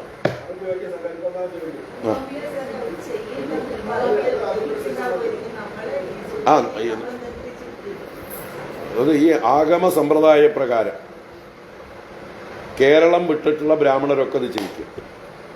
കേരളത്തിൽ നമ്പൂരിമാരെ എല്ലാം മനസ്സിൽ പറയും. അത് പറയണ്ടോ ഇല്ലയോ എന്ന് നമുക്കറിയില്ല. നമ്മളുടെ പാർട്ടിസിപ്പേഷൻ അവിടെ തീരെ ഇല്ല. നമ്മുടെ പാർട്ടിസിപ്പേഷൻ ഇല്ല ഇവിടെ താന്ത്രികത്തിൽ. അവർ താന്ത്രികം പല ആംഗ്യങ്ങൾ കാണിക്കണോ, അതെന്താന്നേ നമുക്ക് പിടികിട്ടില്ല. അവർ മനസ്സിൽ എന്തെങ്കിലും മന്ത്രങ്ങൾ ചൊല്ലുന്നുണ്ടോ, അവർ വീട്ടിലത്തെ കാര്യങ്ങൾ പറഞ്ഞുകൊണ്ടിരിക്കണോ നമുക്കറിയില്ല. നേരെ മറിച്ച് ഈ ആഗമ സമ്പ്രദായ പ്രകാരം മറ്റുള്ള കേരളത്തിലൊഴിച്ച് ബാക്കിയുള്ളവരൊക്കെ പൂജിക്കുമ്പോൾ നമുക്കതിൽ പാർട്ടിസിപ്പേറ്റ് ചെയ്യാൻ പറ്റും. അവർ പറയുന്ന മന്ത്രങ്ങളൊക്കെ നമുക്ക് കേൾക്കാം. അല്പം സംസ്കൃതം അറിയുന്നവരാണെങ്കിൽ അതിൻ്റെ അർത്ഥം മനസ്സിലാവും. അതോടുകൂടി നമുക്കവിടെ ഫോക്കസ്ഡ് ആയിരിക്കാൻ പറ്റും. മറ്റേ നമ്മളവിടെ പാർട്ടിയേ അല്ല. കാശ് കൊടുക്കുന്നതോടുകൂടി നമ്മുടെ പണി കഴിഞ്ഞു, നമ്മൾ അന്തം വിട്ട് നിൽക്കുക എവിടെയെങ്കിലും പോയിട്ട്. അതൊരു സുഖമുള്ള പരിപാടിയായിട്ട് തോന്നാറില്ല. നമ്മൾ ഒബ്സർവ് ചെയ്തിട്ടുള്ള കാര്യമാണ്. അപ്പോൾ അതുകൊണ്ട് ഈ സമ്പ്രദായം, ഈ സങ്കല്പം പറഞ്ഞുകൊണ്ടുള്ള പൂജയാണ് ഉത്തമം, നല്ലത്. നമ്മുടെ സങ്കല്പം എന്താണെന്ന് നമ്മൾ പറയണം. നമുക്ക് തന്നെ നിശ്ചയം വേണം. നിങ്ങൾക്ക് നിശ്ചയമില്ലാത്തത് എങ്ങനെയാണ് ഭഗവാൻ തരിക? ഇവിടെ ഭഗവാൻ എന്ന് പറഞ്ഞാൽ സമഷ്ടി ശക്തി തന്നെയാണ്. അപ്പം നിങ്ങൾക്ക് നിശ്ചയം ഉണ്ടാവണം എന്ത് വേണം എന്നുള്ളത്. അപ്പോഴേ സമഷ്ടി നിങ്ങൾക്ക് വേണ്ടി അത് തയ്യാറാക്കി തരുള്ളൂ. അപ്പം നിശ്ചയമില്ലാതെ പലരും പറയാറുണ്ട്, ഭഗവാൻ അറിയില്ലേ നിങ്ങൾക്ക് എന്താ വേണ്ടതെന്ന്. അത് ശരി, അതൊരു ന്യായം. ചോദിക്കണ്ടെന്നൊക്കെ പറയുന്നത് നിങ്ങൾ നിഷ്കാമമായിട്ടുള്ള പ്രവൃത്തികൾ ചെയ്യുന്നവർ ഒന്നും പ്രാർത്ഥിക്കണ്ട. നമുക്ക് ഒരു അജണ്ടയും ഇല്ല, ഒരു സങ്കല്പവും ഇല്ല, നമുക്കൊന്നും വേണ്ട. എനിക്ക് ഈ പൂജ ചെയ്യാതിരിക്കാനാവില്ല, ഭഗവാനെ പൂജിക്കാതിരിക്കാൻ എനിക്കാവില്ല, അതുകൊണ്ട് ഞാൻ പൂജിക്കുന്നു. അവരെന്ത് പറയും? അവരും പറയും, ഞാൻ ചെയ്യുന്ന ഈ പൂജ കൊണ്ട് എനിക്ക് അന്ധക്കരണ ശുദ്ധി ഉണ്ടാവണം, ജ്ഞാനവൈരാഗ്യം ഉണ്ടാവണം. വേണ്ടേ? അത് പറയാലോ. അതല്ലേ പൂജയുടെ സങ്കല്പം. എനിക്കൊന്നും വേണ്ട, വേറൊന്നും വേണ്ട. എനിക്ക് വേണ്ടത് ജ്ഞാനവൈരാഗ്യ പ്രാപ്തി, അല്ലെങ്കിൽ ധർമാർത്ഥ കാമ മോക്ഷ സിദ്ധ്യർത്ഥം. മിനിമം ഇത് പറയാം. അതെല്ലാവർക്കും വേണ്ടതാണ്. നമ്മുടെ കാമങ്ങൾ പരിമിതമായിരിക്കും, നമുക്ക് അർത്ഥത്തിലുള്ള കൊതി കുറവായിരിക്കും, നമ്മുടെ ഡ്യൂട്ടികൾ കുറവായിരിക്കും, എല്ലാം ശരി. എന്നാലും എല്ലാം വേണ്ടതാണ്, ഒന്നും ഒഴിവാക്കാൻ പറ്റുന്നതല്ല. അപ്പം അതുകൊണ്ട് മറ്റ് ലിസ്റ്റില്ല എന്നേ ഉള്ളൂ. എന്തൊക്കെയാ വേണ്ടതെന്ന് ഭഗവാന്റെ മുമ്പിൽ ലിസ്റ്റ് അവതരിപ്പിക്കാനില്ല. ഈ കാര്യങ്ങൾ ആവശ്യപ്പെടാം. അതുപോലെ നമ്മൾ സമഷ്ടിയായിട്ട് ഒരിടത്ത് ചെയ്യുമ്പോൾ 10 പേര് കാണാനും കേൾക്കാനും ഉണ്ടെങ്കിൽ സർവേഷാം ഭക്തജനാനാം ആയുരാരോഗ്യ സിദ്ധ്യർത്ഥം. സർവേഷാം ഭക്തജനാനാം, എല്ലാ ഭക്തജനങ്ങൾക്കും ആയുസ്സും ആരോഗ്യവും ഉണ്ടാവട്ടെ. അതുപോലെ ക്ഷേമ ഐശ്വര്യ എല്ലാ സന്തോഷങ്ങളും സുഖവും അവർക്കുണ്ടാവട്ടെ എന്ന് പറഞ്ഞ് സങ്കല്പിക്കാം. അത് നമുക്ക് വേണ്ടി മാത്രമല്ല, സർവേഷാം, എല്ലാവർക്കും വേണ്ടി.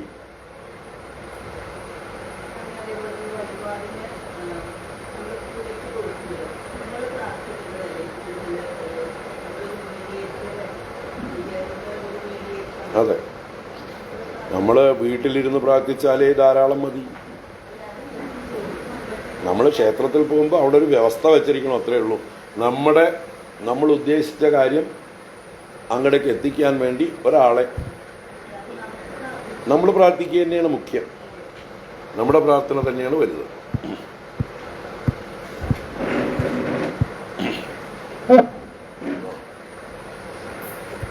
UK എന്നുള്ളൊരു കുട്ടിയാണ് നമ്മുടെ ആശ്രമത്തിലേക്ക് പാലക്കാട്ടേക്ക് വരാനുള്ളത്. അപ്പോൾ ഇപ്പോൾ ഫ്ലൈറ്റിൽ വന്ന് ഇറങ്ങിയതാണ്. അപ്പോൾ ഗോകുൽ പോയില്ലേ? വിളിച്ചിരുന്നോ? അതെ, ശരി. അപ്പോൾ എന്താ പറയുക, നമ്മൾ ഗീതയെക്കാളും നിങ്ങളുടെ പ്രശ്നോത്തരി അല്ലേ, ചോദ്യോത്തരങ്ങളിലേക്ക് കൂടുതൽ വഴിതെറ്റിപ്പോയി. വഴിതെറ്റലല്ല, ഇതാണ് നല്ലത്, ഇതാണ് കൂടുതൽ നിങ്ങൾക്ക് യൂസ്ഫുൾ.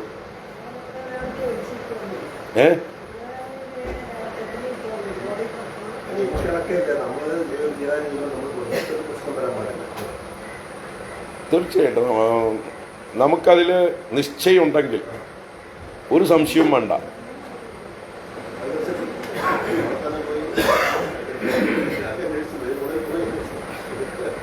നിങ്ങൾ പിന്നെ അതിൻ്റെ പുറകെ പോകാൻ പാടില്ല കേട്ടോ. ആരും അതിൻ്റെ പുറകെ പോകാൻ പാടില്ല. അത് കൊടുത്തതാണ്, കഴിഞ്ഞു, അതോടുകൂടി ബന്ധം കഴിഞ്ഞു. അവിടുന്ന് അതിൻ്റെ ബന്ധങ്ങളെല്ലാം കഴിഞ്ഞു. കുട്ടി വന്നോ? സംഗീത വന്നോ? നിങ്ങൾ ബാത്റൂമിൽ കുളിച്ചോട്ടെ വേണമെങ്കിൽ. എവിടെ? ഹരിയോം ഹരിയോം. വൈകിയില്ലേ? ഒരുപാട് വൈകി. ഫ്രഷ് ആവണോ? ബാത്റൂമിലൊക്കെ പോയിട്ട് റെഡി ആയിക്കോളും. അപ്പോഴേക്കും നമ്മൾ ക്ലോസ് ചെയ്യാം. എന്നിട്ട്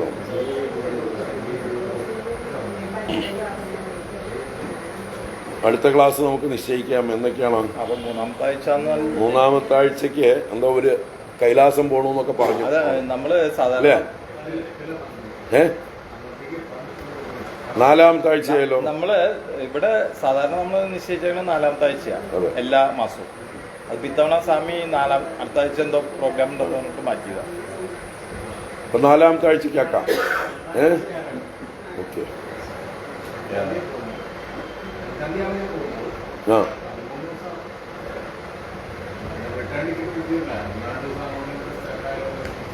അപ്പൊ നാലാം ഞായറാഴ്ചക്കാക്കാം. ഓക്കെ, എല്ലാവരുടെയും സൗകര്യത്തിനനുസരിച്ച് നാലാമത്തെ ആഴ്ചക്കാക്കും. നമുക്കിപ്പോൾ അവസാനിപ്പിക്കാം.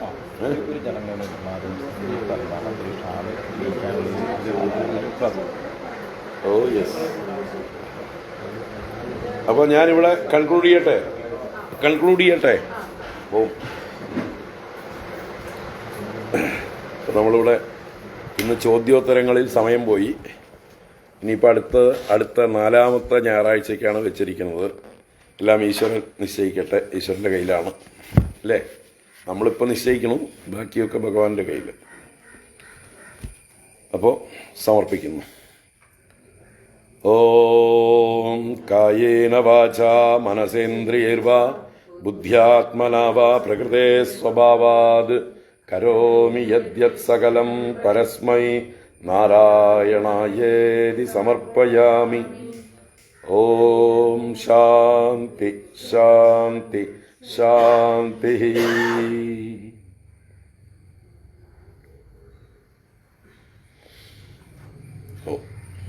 അപ്പോൾ ഇത്രയും നേരം എന്താ പറയുക, നിങ്ങൾ തന്നെ ആവശ്യപ്പെട്ടിട്ടാണ് ഉച്ചയ്ക്ക് ശേഷം ഞാൻ എക്സ്റ്റെൻഡ് ചെയ്തത്. സന്തോഷം. അതും നിങ്ങൾ തന്നെ സന്തോഷപൂർവ്വം ഇൻവോൾവ് ചെയ്ത് ചോദ്യങ്ങളൊക്കെ ചോദിച്ചു. എനിക്കും അത് സന്തോഷമായി. ഗീതയുടെ പ്രായോഗിക തലമാണ് ഈ ചോദ്യങ്ങളിലൂടെ നിങ്ങൾ ചോദിച്ചത്. ഇനിയും വരുന്ന ക്ലാസ്സുകളിൽ കുറേ കേട്ട് കഴിയുമ്പോൾ ഓരോരോ സംശയങ്ങളും മാറി മാറി പോകും. പക്ഷെ എല്ലാ സംശയങ്ങളും ഒന്നിച്ചു പോകില്ല എന്നുള്ളൊരു ഇതുകൊണ്ടാണ് നിങ്ങൾ ആങ്സൈറ്റി കൊണ്ട് ആദ്യമേ ചോദിക്കുന്നത് അല്ലേ. ചോദ്യങ്ങൾ ചോദിച്ചു കഴിയുമ്പോഴേ ഒരു സമാധാനം മനസ്സിന്. നല്ലതാണ്, അങ്ങനെ പോവാൻ നമുക്ക്. അപ്പോൾ അതെ, അതിലേക്ക് വരികയായിരുന്നു ഞാൻ. അപ്പോൾ നമ്മുടെ ഈ ശാങ്കരജ്യോതി ഈ ഒരു എന്താ പറയുക സ്ഥാപനത്തിൻ്റെ ഇവിടെ മാനേജ്മെന്റ് കമ്മിറ്റിയുടെ അല്ലെങ്കിൽ ട്രസ്റ്റി ആയിട്ടുള്ള മാധവൻജി, അദ്ദേഹം മുൻ ജഡ്ജാണ്, റിട്ടയർഡ് ജഡ്ജാണിപ്പോൾ. അപ്പോൾ ഇന്ന് അദ്ദേഹത്തിൻ്റെ ജന്മദിനമാണെന്ന് ഇപ്പോഴാണ് ഞാൻ അറിഞ്ഞത്. അപ്പോൾ അത് നമുക്ക് ആശംസകൾ അല്ലേ, നമുക്ക് പ്രാർത്ഥനാപൂർവം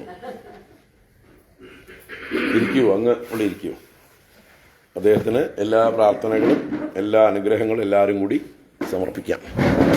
ഓം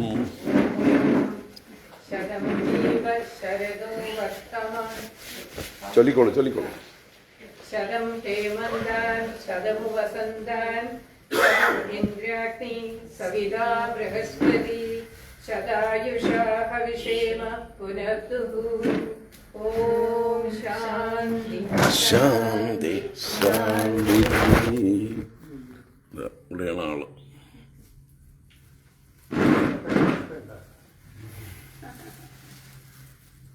സന്തോഷം, എല്ലാരും കണ്ടു.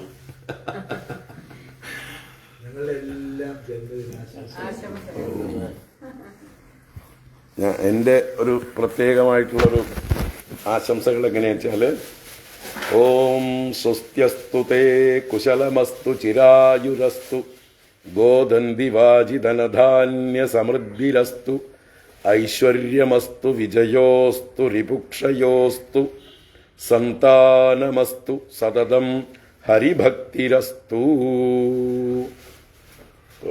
എല്ലാം വന്നു അതിൽ ലിസ്റ്റഡ്. മിസ്സിസിനും രണ്ടുപേരെയും ഒന്നിച്ചാണ് അനുഗ്രഹിക്കുന്നത്.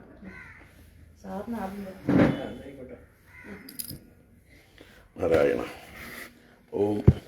ഞാൻ ചെറുതായിട്ട് കഴിക്കാം.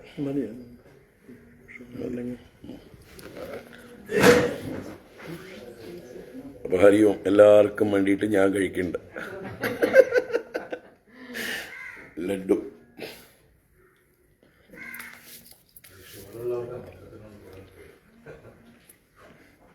അപ്പൊ ഹരിയോം എല്ലാവർക്കും ശുഭദിനം. വീണ്ടും നാളെ വൈകുന്നേരം നോക്കാം. ഇല്ല, നാളെ വൈകുന്നേരം ഉണ്ടാവില്ല. നാളെ ഒരു അമ്പലത്തിൽ പരിപാടിയുണ്ട്. മറ്റന്നാൾ നോക്കാം. ഹരിയോം.